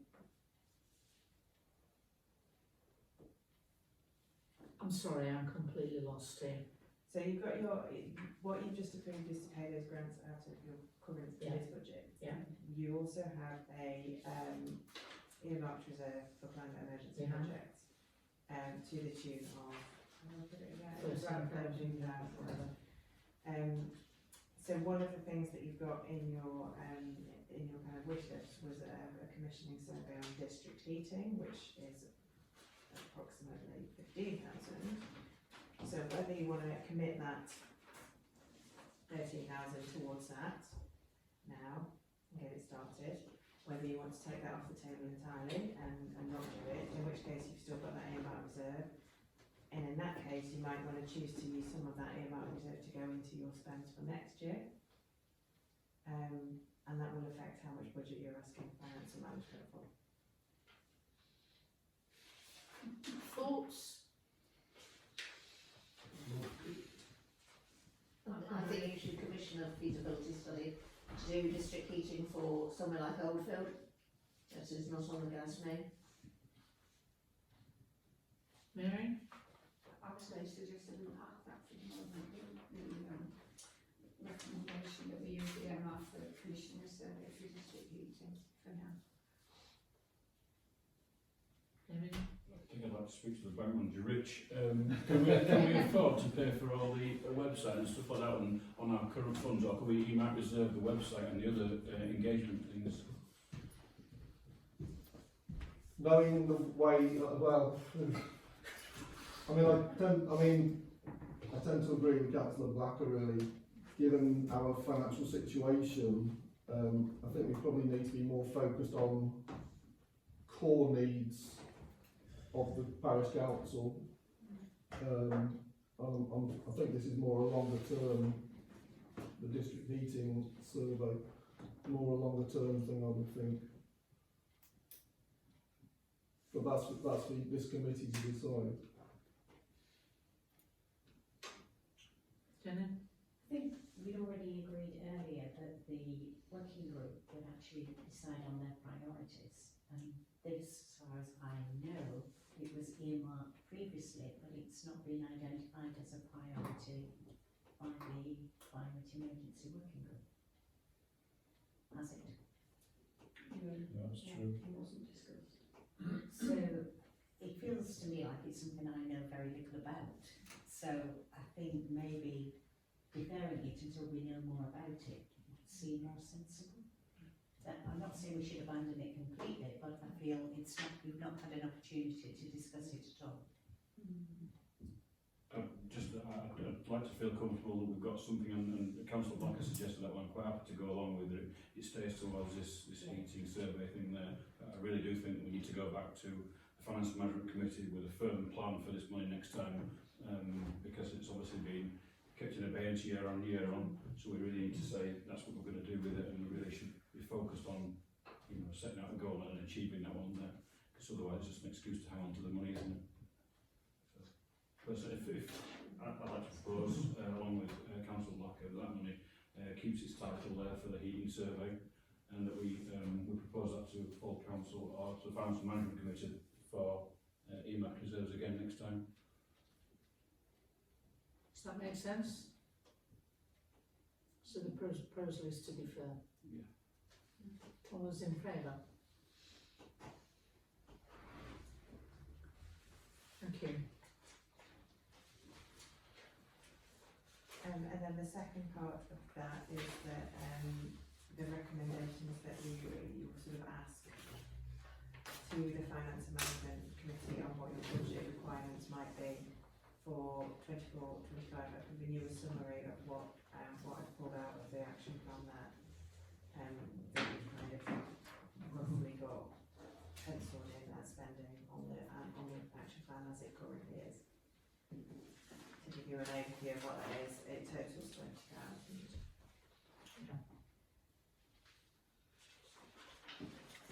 So the proposal is that we recommend to Finance and Management the 20k expected expenditure. Is that correct? So that's your expected expenditure for next year. Yeah. What we decided is that your ask and your recommendation to Finance and Management for new money, or which is why we talked about the district heating before, as to whether you wanted to take some of that EMR and use that for some of those funds. Suggestions? But obviously, if you earmark 7,000 from the earmark reserve for a website, you're going to need less money in the budget, which the parish council would probably be very grateful for. So is that a suggestion? I'm saying nothing. It's I'm just.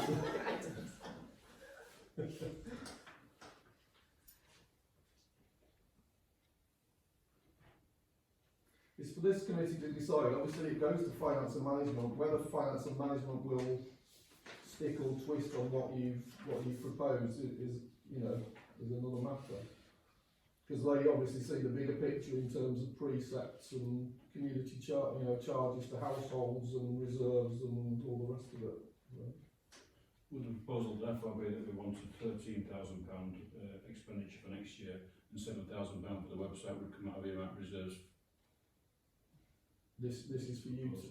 I mean, I would suggest that the finance and management will probably look more favourably on that than £20,000 and still have 14 in the earmark reserve.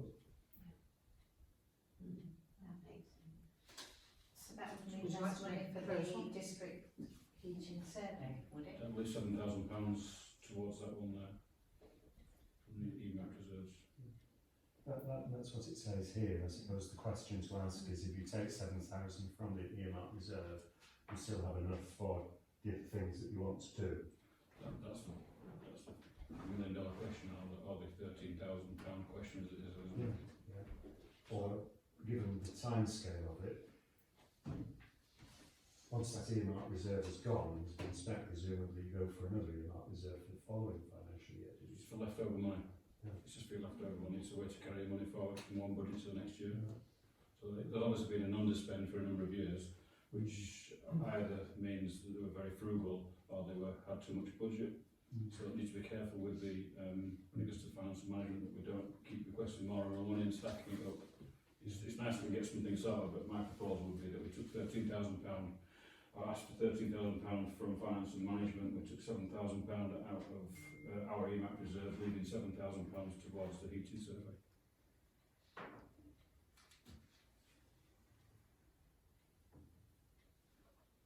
That's the proposal. proposal. Any questions? Whether So what we would end up with is 20 grand basically, and 7,000 left in earmark reserve. And it was for You have Yeah. 13. Is that right? £13,000 Because it's of the money, the normal money. £7,000 would come out of the earmark reserve to pay for the website stuff. Yeah. And we're left with Yeah, yeah. £7,000, also earmark reserves for such projects as the Yeah. heating survey. Okay. So you've got a proposal, obviously that would need a seconder. You could then look for any counter proposals and then we could go to a vote. I'll second. Mayor will second it, thank you. Any counter proposals? Think of anything better. You can ask them for all the money from finance and management, but that's the precepts next year that'll be going up then, isn't it? So So to the vote, those in favour? Thank you. We're fast approaching 9 o'clock. Do you want to approve more time? Pardon? Do you just want to approve more time to go over? Yeah. Just if everybody. Yeah. So the question is, sorry. Can I just make one more point? You probably do need to vote on it. I mean, this was a sort of suggestion that came from you, really, but just reducing your budgets to 2 lines. Yes, thank So you. you've just got a climate emergency budget line, and you've got a what's it called? Community engagement Community engagement, yes. budget line, Yeah, and then obviously that gives you a lot more flexibility. yeah, thank you. Thank you. Do you want We to, had a do you wanna vote- conversation do you about wanna this. vote on that? It's probably Because we sensible. seem having all these different budget lines just means that you're more restricted. This would give us more flexibility. Yeah. So, and I think it's a sound recommendation. So, recommendation is that we go for 2 budget lines only, one for climate emergency and one for community action. Those in favour? Second, then. Thank you. Thank you. Thank you. So, now we are at 9 o'clock. I'm requesting your approval to continue the meeting if you are indeed able to stay. All those in favour? I'm trying to understand if you're not able to do that. Thank you, Georgie. That's okay. Thank you very much indeed for your time. That's okay. Thanks for flagging things up and on. I'd like to say a word as well, I'm not sure what it is I have learned. Cities in their own notes. May or may not see me again. Catholic Miss Lloyd there, yeah. Right. Where are we up to? 60. Keeping this on. The Home Valley COVID Memorial, the working group to report on further progress. Mary, I think this is you, is it not? I'll report on that. Yes, so Thank we've you. had this group has met twice, which consists of Councillor Joe Lyles and Councillor Trish Stewart and Jason Brooke, former councillor and the chair of the group, and me. So we the last time we met was on the 2nd of October rather, and what we are wanting to recommend to this committee is first of all that to make it very clear that the memorial is obviously a commemoration of those who died, but it's also a recognition, a celebration of the way the community came together during the COVID times to support each other. The second recommendation is that the memorial would take the form of trees. The original idea is it would be a 9 sculpture, so we've changed that to the form of trees with an information plaque rather than the sculpture. Third recommendation is that to be a mix of fruit trees with other native species and possibly some fruit-bearing shrubs as well. And I think we want to recommend that there will be 2 sites, one in Honley and one in Holmfirth. And I've asked Councillor Greaves, who's already done some work on this, to look to a suitable site in Honley. And then we're looking at the Holmfirth site as being the Sands Recreation Ground, and I'm organising a site meeting with Andy Wickham from Kirklees Council, who is from Parks and Green Spaces, and his role is to liaise with groups. So we'll be having a site meeting soon. We would like to get these trees planted this planting season, which is sort of from now or a bit later and around to the spring. We don't want this has been hanging around for a while. We'd really like to finish off this project quickly. And then we ask for that for a potential budget of £6,000, although the cost may well be much less than that, because certainly Councillor Lyles has contacts which could produce trees for free, but at the moment we haven't really done any firm budgeting, so we want to retain the upper figure, so that well I'll just come back to that. And then we just like this committee to authorise us to continue our work on this.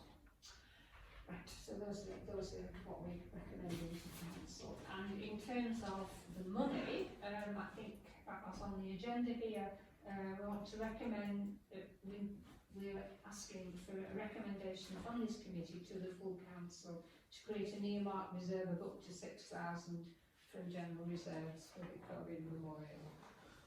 So that's a proposal. That is something we need to vote on. Thank you. All those in favour? That's the transfer, the recommendation as worded. Thank you. And can I just assume that the committee is happy with the rest of what we suggested? Thank you very much indeed. Thank I'm sorry, am I right in thinking that the suggestion is that there would be some plaques or notices to go with it? Yes, you it know. will be. Yeah. Thank you. Alison. If it's somewhere like town, can we do the ongoing maintenance? Oh, well, that's something that's something we Yeah, need we're to still talking about that. Right, that's okay. So I'm thinking Honley, if it's like Redfield, they've got a team. Yeah. Yeah, we can approach various different Something else we need to explain. Thanks very much indeed, Liz. So the next one then is the where are we? topography and report from Rachel, who's not here, has been circulated. Rich has very kindly offered to talk to this Yes, particular yeah. item because in terms of working out what needs to go where, whether it's to this committee or full council, it's taken a bit of work on that. And it is to do with the fact that this is a project that went over budget. Yeah, it went over budget, it went over years as well, went from that financial year to this financial year, so it's been a bit of a mess really. And I just wanted to clarify, because Councillor Hobley's report is probably quite difficult to digest if you're not in the figures, I would imagine. So what the actual total cost of the project will ultimately be, if if everything's paid as has been requested, will be £9,446.90. In terms of approvals, the council originally approved 6,259, and then it approved an additional £3,935 after this committee met. So the actual budget essentially was £10,194. So we're under that by £747.10. It's just been a very confusing process. So basically, all you need really to do now is to note that I'm going to pay an additional £1,065 in December. When council meets, it has to go to council because it's an out of the ordinary expenditure, but that's where we're at really. It's just to know, you don't need to decide anything because it's already been decided.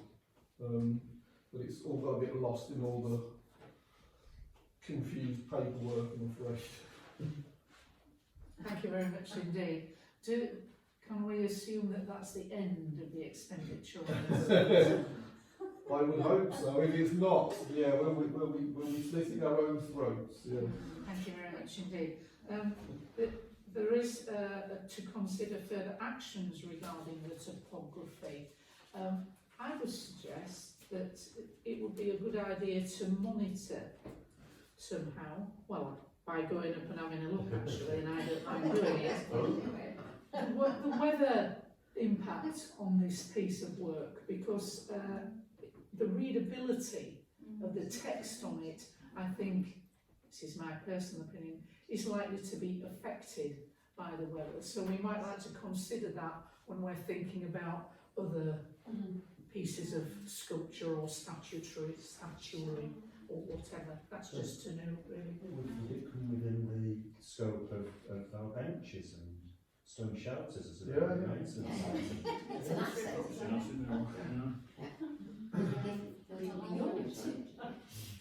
What was that? It'd be your asset, won't it? In your area. area. Yes. Thank you for that reminder. Just moving swiftly on. Cycling event. Assistant Clerk to report. Yes, to write it down.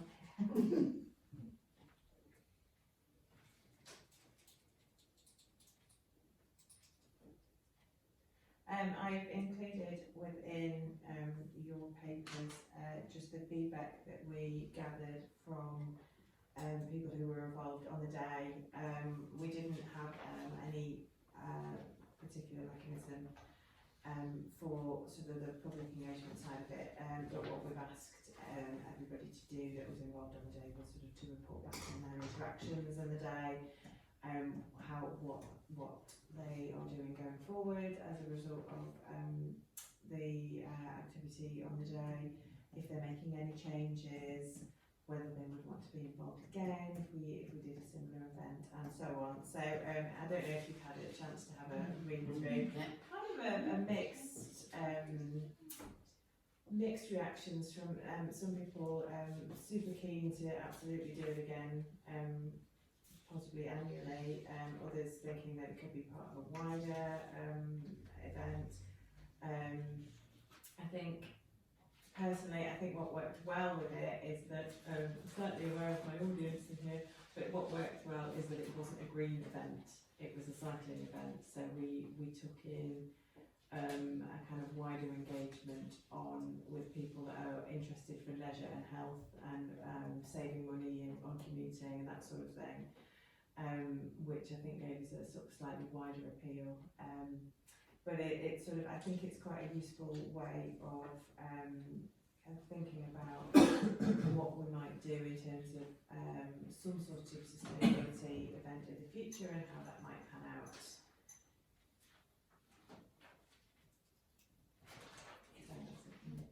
Thank you very much. Just on the event, obviously it was a success because different people came along, which is nice to get a different group, but also there was a cycling event in Hayedge on the same weekend, and it'd be nice if, for next time if we could try and join both up. Steal some of their people. There's been lots of people saying, oh, we should have invited them. I invited everybody. Yeah. Not everybody got back to me. Some people took a little bit more persuading to come down and did eventually. Thank you, Councillor Stewart, for your help with that. Personal relationships definitely helped with getting people down and getting people to come and exhibit. Quite a few of the sort of cycling clubs in particular took a bit of convincing to be there on the day. And actually the one that came had a really great day and I really appreciated it. He was my second in department many years ago, so I rang him up and pointed out the error of his ways. Is there a case for, I know you may have decided to do it already, for actually sending back to everybody who was invited, as well as those people who participated, this is what this event was like, and these are some of the I mean, certainly positive comments. if it's an event that you want to run as committee again, we can definitely use this as an evidence base to get people more involved. And I think once an event's established, it does make it easier to kind of, you know, there are possibly some organisations out there that are like, oh, missed out on that, actually, would have been good, I hope. And I you know, I don't think anybody that had been involved in exhibiting said that they didn't feel like it was worth their while. They all said that they, you know, they had a good day, they had some great conversations, the engagement was a high quality in terms of sort of where getting all those different stakeholders in one place and being able to talk in a sort of more holistic and joined up way was quite useful for them, I think.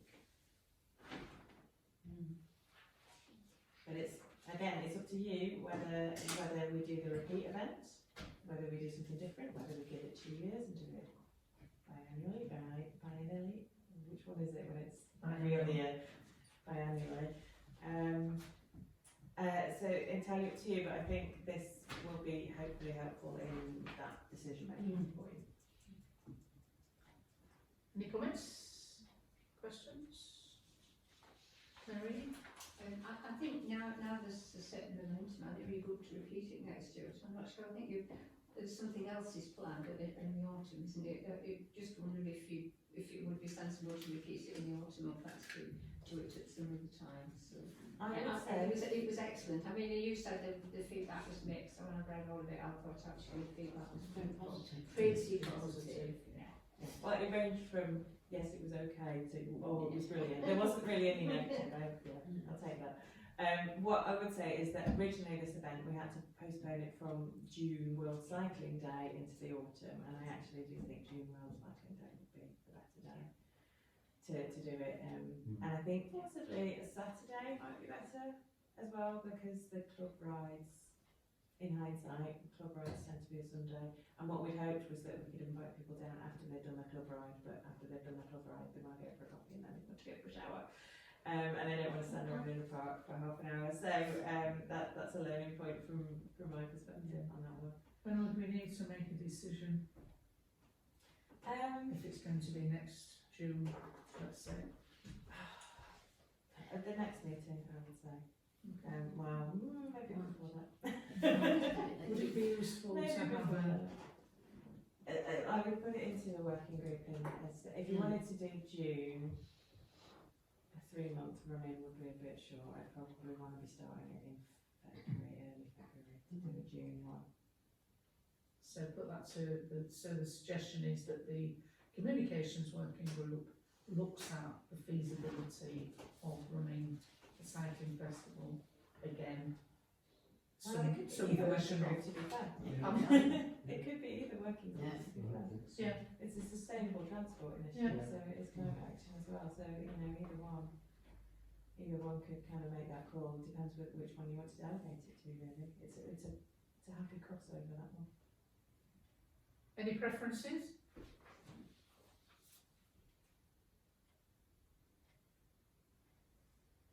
Well, let's do the climate action one then, because the communications one has got other stuff that it may well be considering, I think.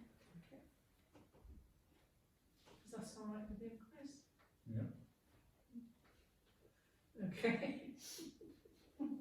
Okay, and Thank you for discuss that, it. Jenny. Yeah, both discuss it. Could be. Might want to consider a motion regarding proposed expenditure then, so that, you know, if it's going ahead, it's got some budget attached to it. But that will be part of the working group recommendations, or does that need to be a separate? Can that wait till March, or do you need some expenditure? I put it in your shopping list for next year as sustainability events. It's there already. So do you want to approve expenditure up to? And how much was it this year? 2,000, pretty much on the nose. 2,000. And there's down here for 5,000 for sustainability events. So are there other sustainability events that could be maybe, but If you want to. oh, I think Or if you want it bigger. I think I would say that the things that, the activities that worked really well in terms of engagement were the ones we paid for. So is £5 enough? Depends how big you want it. Well, yes, maybe £5 If you enough. want to get some For this entertainment year. in and have a competition and a stage or a PA system and Well, etc. perhaps take it a step at a time and make the coming year £5 worth. Yeah. So the proposal is to allocate a 5,000 budget to the sustainability event. All those in favour? Thank you very much. Anything else on the cycling event? Not at this point, no. No. I think Okay. that's everything. Thank you very much indeed. And the next one is the Business and Community Group database. Any further actions needed? Any thoughts on that, Gemma?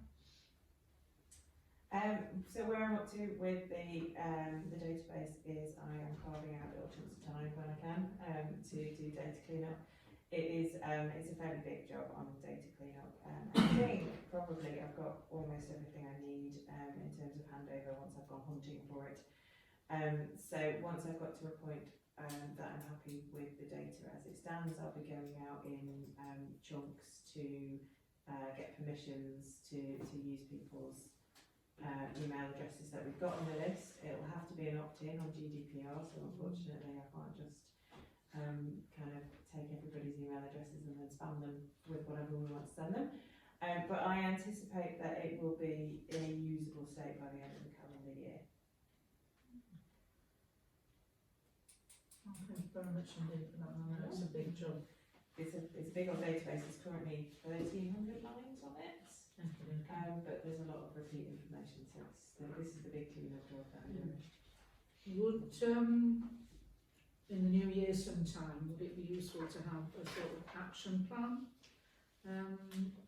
about what we're going to send to that database and when? I mean, if councils want to do that as part of the communications working group in the sort of between now and then, in tandem with the work that I'm doing, I think that would be great. I think sort of you talked about doing kind of periodic mail out newsletters and any other consultation work that you want to do and things like that. Okay. So if you've got a wish list from the comms working group that you want to put together, that might get us a little bit further ahead. Okay. And once it's, I'm almost sort of hesitant to go out with opt-in if we've then not got anything to start rolling out. So those two things sort of need to come slightly hand in hand.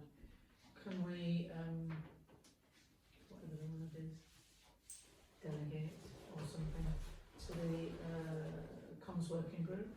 So we can put it as an action. Action tool. Right, yeah. Yeah. That doesn't need voting on. Okay.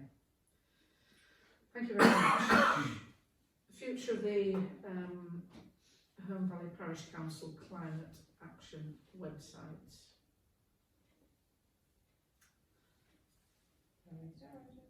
Yeah.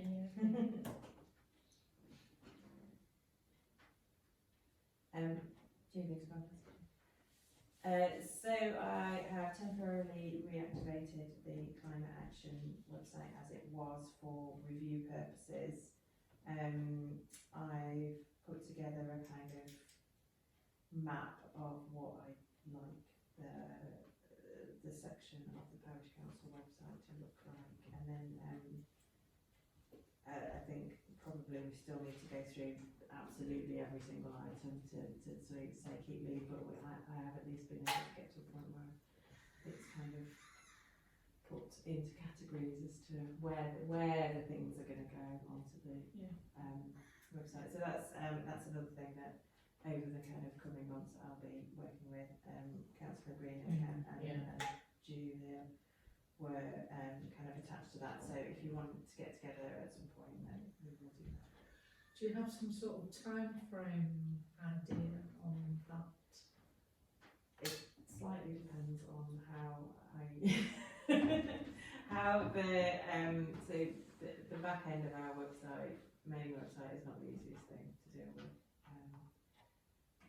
So if I can get it working and looking right reasonably quickly, then probably sometime in January.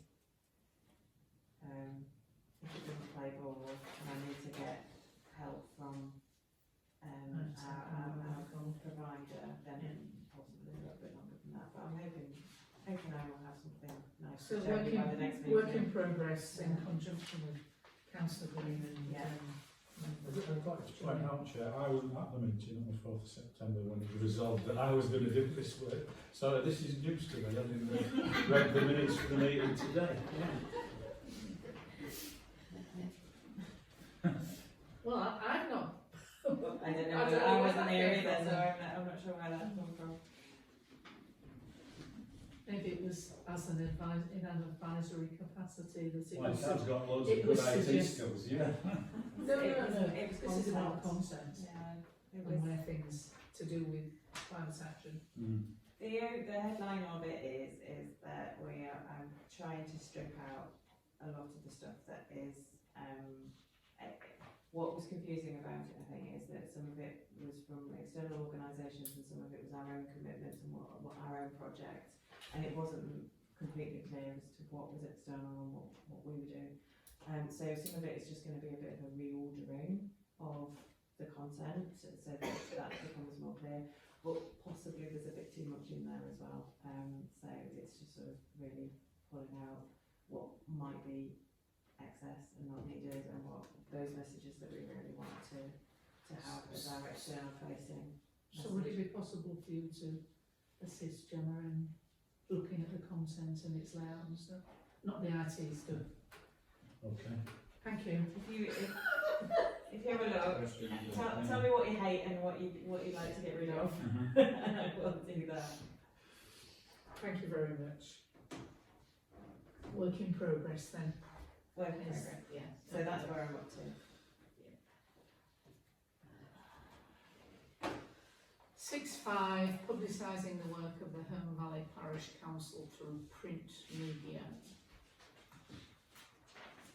Lots of things to note and to consider further actions regarding publicising the work of the Herne Valley Parish Council. Any comments or thoughts on this work? What our direction of travel might be? We're doing the trialling a newsletter. We've already dealt with that, so that's an additional activity. We've talked about that. And my view, for what it's worth, is that again a public survey of some description might be helpful here in terms of Do you want a little So I did put out a quick survey on Facebook about our print copy that goes into Tyto. The take-up wasn't massive, as surveys quite often aren't, but we had 40% of people said yes, they'd seen the most recent article. 40% of people said no, they haven't seen the most recent article, and 20% of people said they usually see it, but this time, but not this time. Sorry. I think those people have just not answered.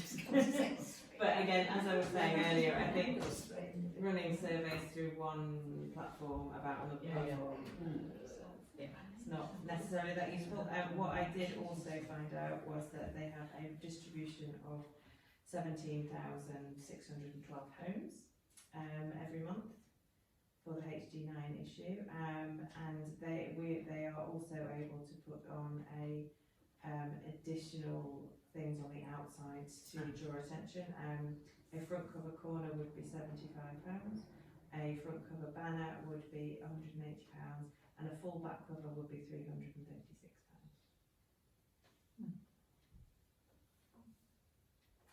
So that's just information. Should you want to increase the amount that we do, I guess some of this is deciding on whether you want to continue it at all. And you can see that in the projected expenditure, it's in as £210 every month that we're spending on it. You don't have to decide. My suggestion, when Jim and I had a conversation about this, I asked the question about whether it would be possible to have something on the front cover of Tito rather than it being buried, just as a trial, to see whether that resulted in any, you could stick a QR code on it, have some sort of communication back, all sorts of possibilities, but I suppose it was worth thinking about a different or additional way of using that particular medium. So that's something to have a look at.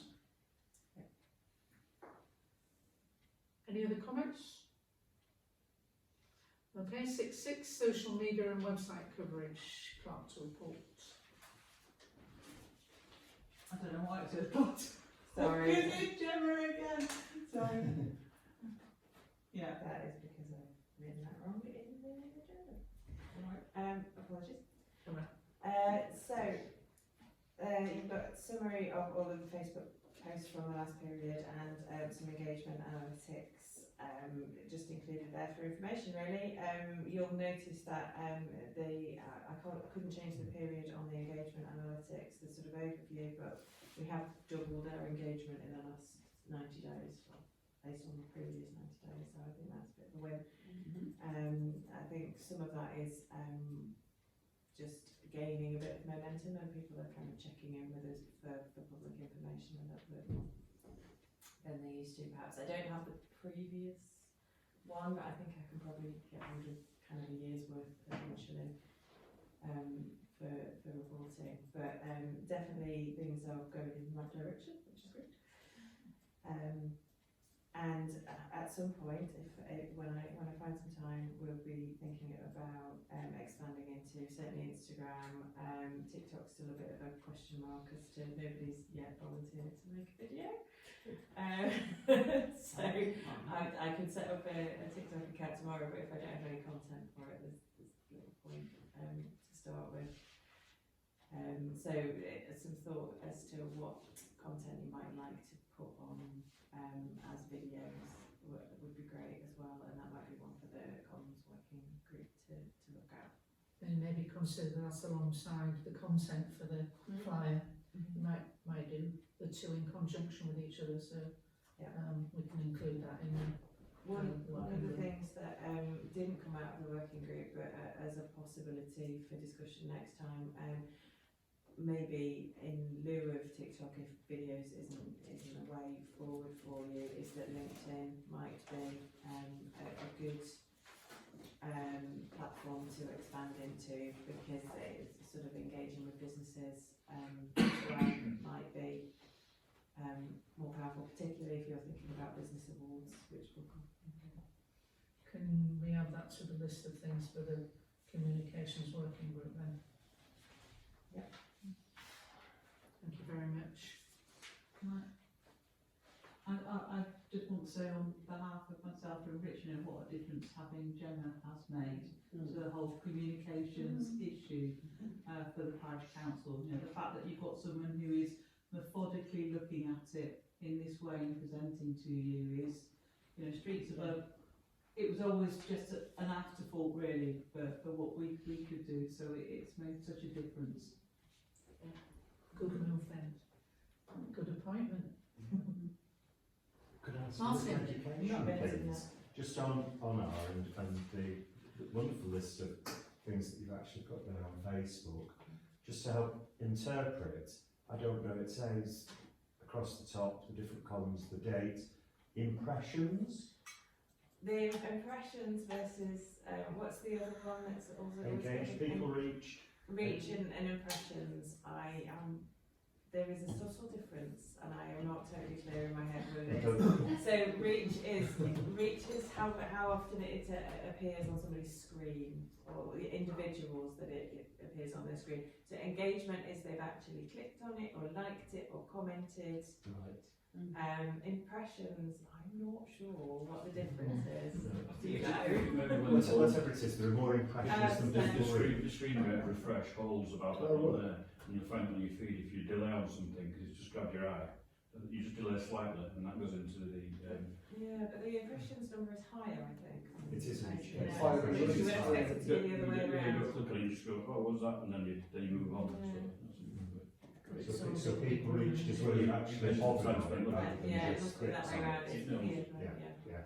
Yeah, and just as an observation, it's curious how you know the different numbers have hit different things. The planning committee, nobody's really interested at all, but there are other things which have got lots and lots of interest. And some of that is where I share it as well.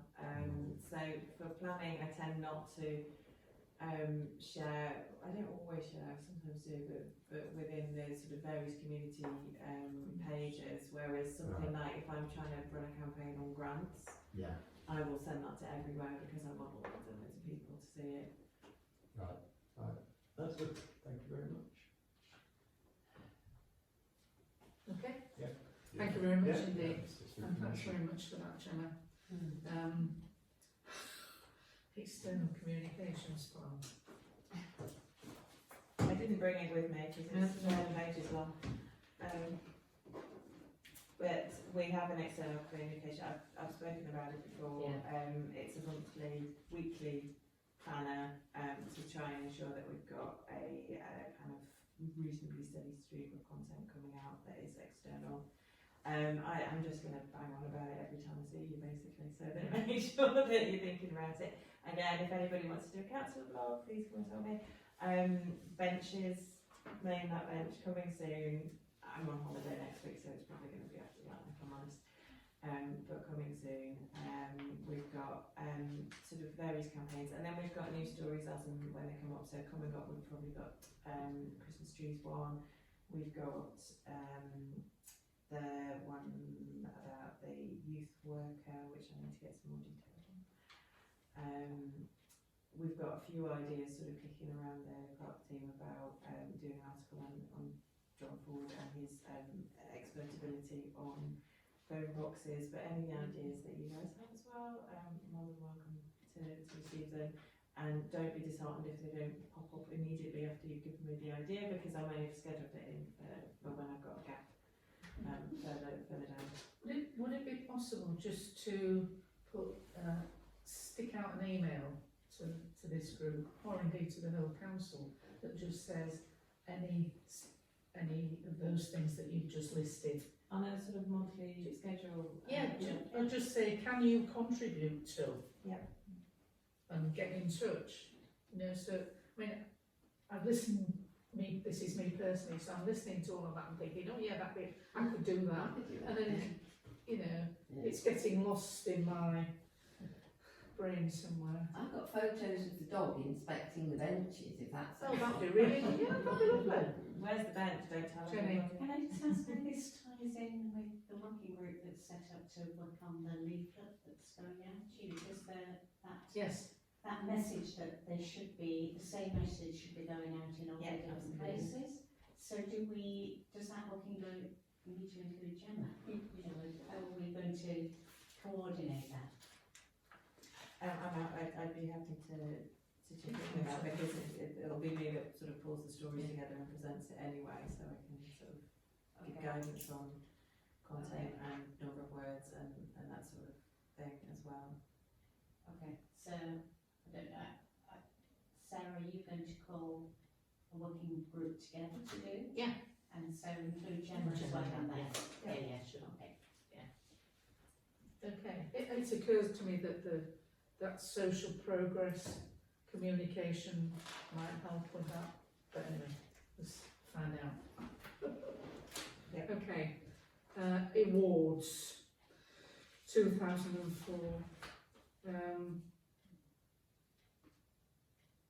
Well, you read what it says. The time frame for the existing community champion award will take proposed award winners to full council on 29th of January to be presented at the parish council meeting.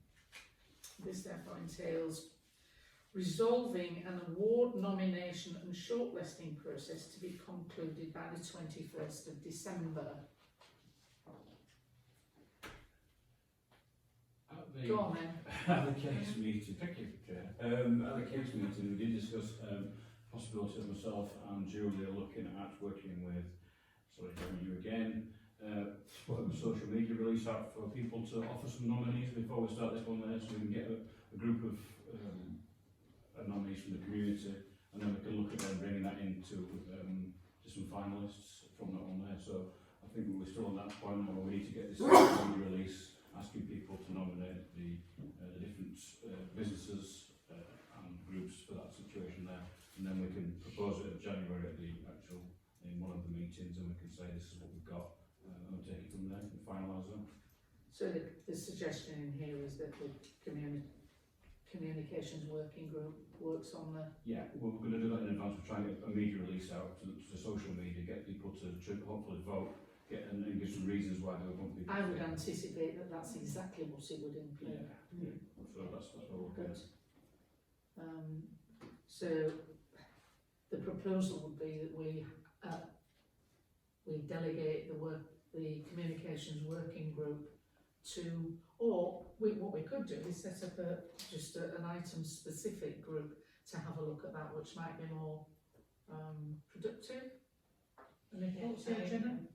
So, a couple of points. I think it would be absolutely fine just to have a smaller group look at it if everybody's happy to do that, because otherwise you're waiting for meetings Sure. and that sort of thing. And I'd be quite keen to get something out. And I just wanted to clarify that the intention and how this reads and how I've read the kind of action plan is to do a community champions event as part of the annual parish meeting in March. Thank you. March. And then to replace the whole lot of all the, and have a business and community event in the autumn. That will be, so you're effectively doing community champions twice in 2024, one as part of a different event, but then having a larger gala event that is a celebration of all things local, including business, including community, including everything. So It's a sort of a shift, isn't it, as a way of working, isn't it, really? So, any people who would like to be part of that group? Damien? I was part of that group, so I shall Yeah. start again, if it's alright. Yeah. And Gemma? And I'm happy to be part of that. Julia. Anybody else? It's three, isn't it? Yeah, Julie's part of it, yeah. Julia's part of it. Julia, yeah.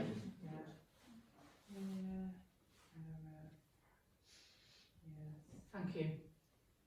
It won't So do we need take to- loads. we don't need to do it, vote on that, do we? I'll do take it. the council agreeing, I can vote in if you like. Bits coming on, okay? No, thanks. Because there is some spending associated with this, and because you want to have things proceed before your March meeting, I would actually make sure that you have just got that covered by a motion, that it's the working group that's taking it forward and that you've delegated it to them. Okay, so that's the proposal. All those in favour? Thank you.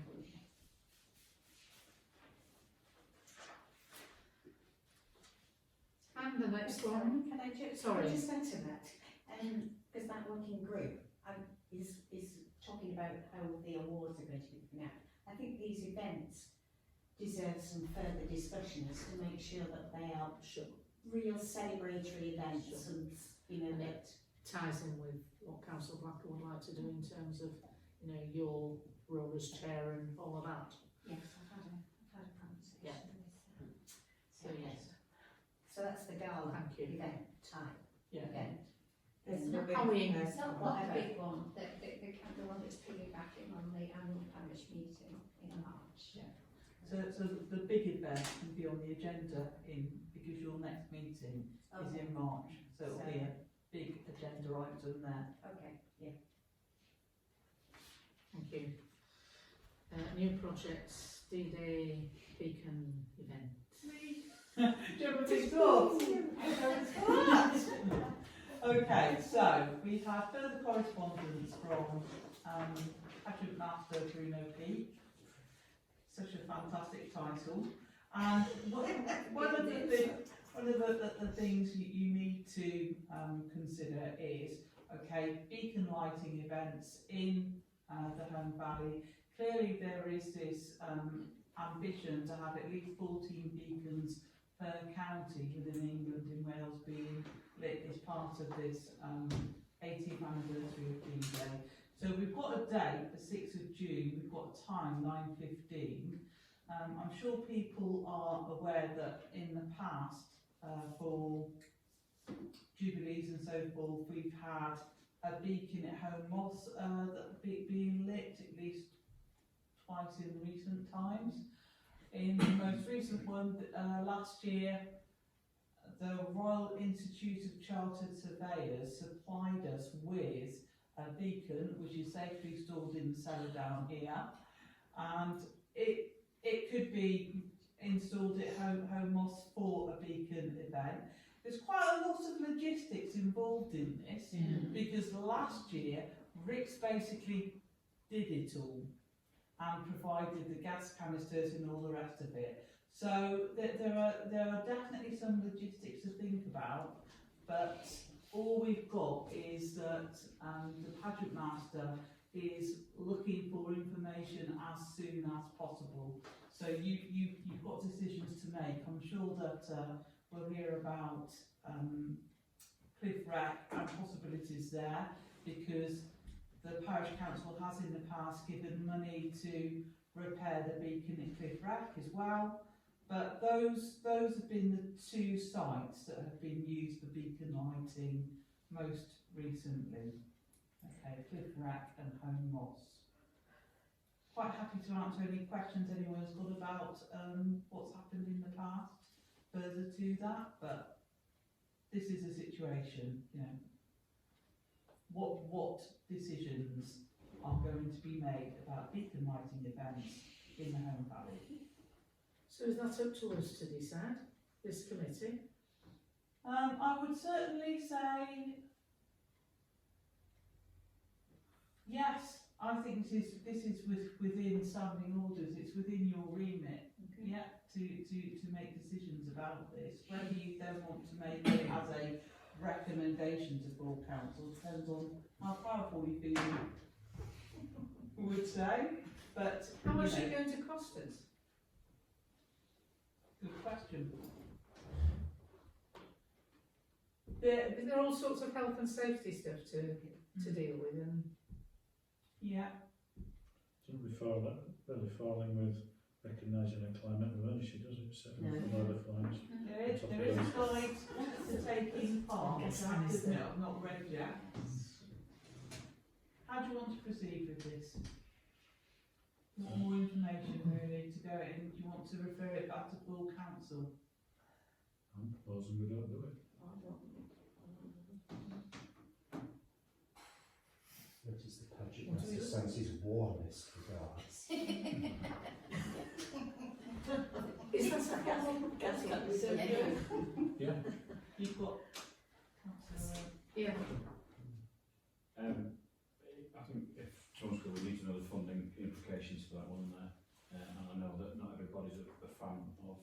but obviously some people will be, and I do think that to have one beacon in Cliff was fine, and that one there. Perhaps one at Home Valley North, if we're going to do that one there, because it seems that there are two parts of this valley, and potentially I'd have one more down that end rather than have it on Lone Moss, where very few people may well see it from a distance there. But I'm not putting a proposal forward, but I think we do need to know the financial implications of it before we put it to full council, so we can go well armed with our plea to them. Thank you. The beacon that everyone can spot, especially from Holly and down that end, is on Castle Hill. Mm. Actually, that's the one that shows up. Mm. Can't see Cliff. To get it lit. Yeah, they didn't get it lit in time, that's we did on Cliff. But there is a preceding question, isn't there, as to whether we think this is a good idea to do it at all.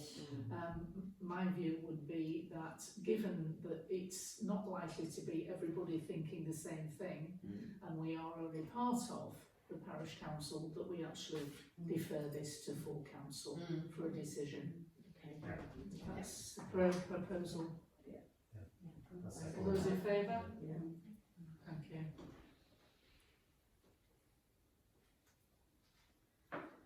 And on to 70, the request to cease the use of glyphosate. Alison, do you want to have a word about this? Yeah, well, I've written a letter which is actually attached to here. Thank you. I did ask for a bit of a revision actually, because there's a bit on there that I hadn't written, because I didn't agree with. But basically the premise is to make a point as a council that it's not good to use herbicides and things that kill living creatures as a matter of course. So that's what the letter says. And that lots of councils have already banned the use of glyphosate, and lots of countries have actually banned the sale of glyphosate. So Britain is lagging behind.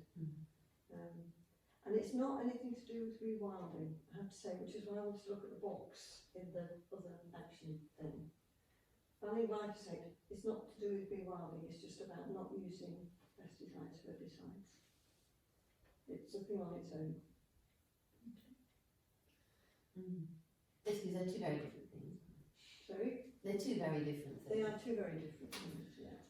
So it's not about rewilding grass verges, because the maintenance of grass verges is a totally different ballgame. And that's not rewilding, that's maintenance. So it's just about not using that chemical. Thank you. Part of the document is to say who to send this letter to, which, all ward councillors or councillors, officers in relevant departments. What's the suggestion here? I'm not sure. In the past I have written to the relevant councillor and not got very far. So I was rather presuming it was something that would go to the whole council, the councillors, not the officers. Individually? I don't know. I don't know how that works. You could write to any particular co-police councillor that you wanted, a group of them that are connected to the whole council. You could write to heads of service or officers, that sort of thing. That's kind of up to you guys to. When I wrote to one councillor as a private individual, they deferred me to the office and then another councillor, and then just spat it back to me. So it didn't actually get into the round. It wasn't a full discussion. So I'd like it to be something that the council discusses together. Do you have a recommendation? Do you want it to go to all councillors? Yes, ideally I'd like it to go to all Kirklees councillors. All Kirklees councillors, all ward councillors? As in, you mean as in the whole of Kirklees, 68 councils or whatever it is, or just our 6? No, the whole of Kirklees. I don't know how you present something to the full council, because that sounds like 65 emails. How do you do it? How do you present something as a one body to another body? Because that's not. Maybe we could get some advice. To me, it sounds more like you're wanting to send this to a head of service and maybe copy in some of the ward councillors. Yeah. I know Kirk Burton had a go doing it. I'm not quite sure what the result was. They said sent a letter. Martin? That feeds into the question I was going to ask about whether other parish councils are interested as well, and whether to write jointly to give it more power. Yes, that would be the perfect solution, actually. Could I ask, I don't know which of the councils around the country, which obviously there are some, have explored this and they've actually managed to get that across the goal line there. Yes. Potentially can we look at speaking to one of those councils, figuring out and getting in contact with their parish council and asking them how they went about it. So we might have a streamlined process to it rather than us just starting out Shooting it there. off. Yeah, we'd Yeah. say, how did you manage to get that across the goal line? Can we sort of follow your model, so rather than I suggest we send it to our 6 councillors, saying that, because they represent us kind of, don't they? So if we're asking for help with the procedure for getting it through, because I imagine, having read things from Green Party colleagues on Twitter, that Green Party councillors on other councils have brought it forward. So I would You could do suggest, both. yeah. I think I would like to pursue what you said. I'd like to find out how the Take that as a first stage. if Yeah. there's a tried and tested system which is done and they've managed to get it across the line, then it would be easier for us just to follow them down that road and get it done that way, wouldn't it? So, rather than being frustrated by it. Yeah. Already named 3 councils in your letter, haven't you? Yeah, Yeah. there are more. Maybe they could advise as well as obviously the pros and cons of that one there. You know, obviously the pros are we don't use a nasty chemical, but whether it requires further maintenance or there's an alternate substitute to use there, it present us a better case for our council. Would you want to do that before you send the letter to anybody? I don't know. Well, the first thing is, does everyone agree that it's a good idea? To send the letter Yes. at all? Yes. To get rid of it, that's what Yes. you're asking, Yes. isn't it? Yeah. Whether Do we- you My think apologies, that I it's- thought we had already decided. Are you with me? Because you've made an amendment to this, so not verbatim, so if you are approving the letter, then you just also need to say, with the amendments that you've given to me. Yeah. But if you're sending it on behalf of the council, does it have to go to full council? It says in the letter, on behalf of the Climate Action Communications Engagement Oh, we're Committee. happy with that, we Yes. just have it to go. Okay, so you're approving that? Approving the letter? Yeah. All those in Yeah. favour? Yeah. Thank you very much. Okay, the next one is who you intend to send it to. So I think your suggestion is the good one, Well, the 6 Helm Valley councils. because we are saying Our 6 we in her ward valley councillors. sound. Yeah. It kicks the process off and we'll hopefully learn something for it because we're Western Child, aren't So the 2 action points are that Alison will do the Yeah. investigation of how other people have done it, and also that the letter goes to our 6 ward councillors in the first instance. Yeah? Thank you. But you don't want it sent until this investigation into how another. No, Send it straight away. Do it anyway. Yeah.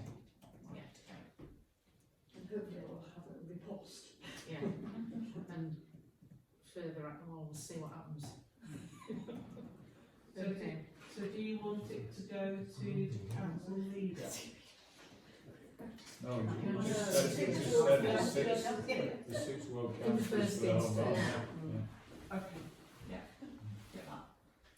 And then we can see what the response from them Then is. you're asking, are you with us And then you on can- this point? And then that's all of them, that isn't it? Then you can start escalating if you want to.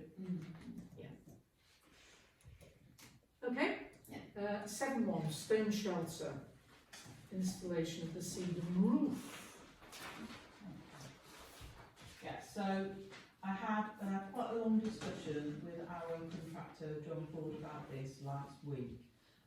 It came about because basically Friends of Honley have got £890 left from their Honley Open Gardens event. Thought it'd be a nice idea to develop a cedar roof for a stone shelter. Weren't sure who the stone shelter belonged to. It does belong to Home Valley Parish Council, and therefore really we're asking the question, would this be something the parish council could assist with in either way, they would need permission from the parish council before going ahead any further with the project. Having talked to John Ford, who has raised some serious doubts as to whether the roof could take the weight of a Sedum roof, and suggested we'd certainly, before anything happened, we'd have to look at having that investigated further. And given there's no budget for it, I think my advice at the moment would be to not sort of get involved any further in this project really. I asked John about repairs to the stone shelter because the quote that Friends of Honley have obtained was quoting £2,956, £96 for repairs, and his view is that the kind of repairs that are needed would be far less than that, but actually would not give the stability needed to have a Sedum roof added to it. Okay, so, sorry, I put the wrong number there, haven't I? The repairs were the £4,000. So, yeah. I understand entirely it being brought forward as an idea from Friends of Honley, but this involves quite a lot of budget and quite a lot of extra work for something which actually is already in doubt as to whether it would work anyway. Essentially unsafe. Yeah. Can I ask a question? Do we know what sort of state this shelter is in terms of it needing repairs so it's safe? It's perfectly safe. Right. It's perfectly safe. It's a bit disappointing me doing it maybe, but that's about all I could see when I was having a look. Yeah. Is the one in the middle? Yeah. Yeah. So, although I've got down here to consider further actions, I'm not suggesting any motion is brought to the committee, any action for me to get back into touch with Friends of Honley and explain what we found out, and that therefore it's not, you know, we can't give permission or be involved in this project. So that's the proposal, that we accept the... Would we be if they were going to pay for it, or wouldn't we be happy for them to do all that? But they're not offering to pay for it, are they? No, you'd have to have a structural survey done to ascertain whether it could take that weight, and that seems very doubtful. So, Alison?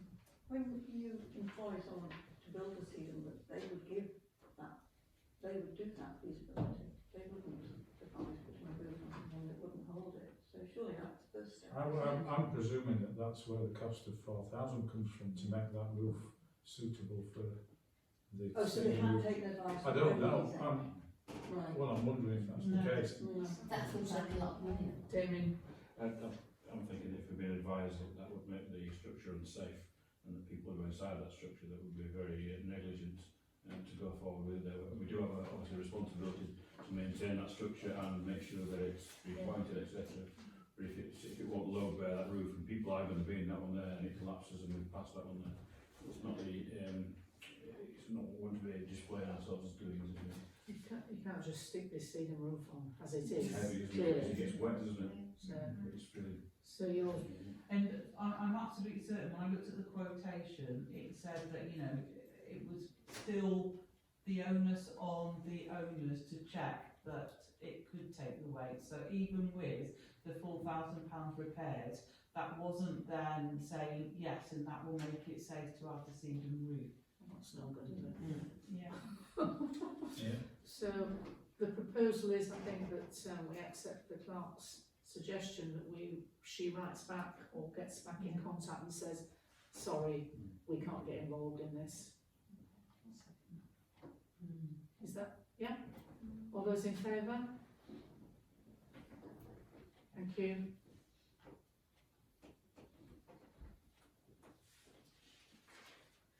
And last, but by no means least, items for publicity. consider events or news publicised via printed press website or on Facebook. If you've got any suggestions, I suggest you let. Fire away now. We're chronological now. You can email me anytime. Or maybe just send them in. Yeah. Is that all right? Mm-hmm. Thank you very much indeed.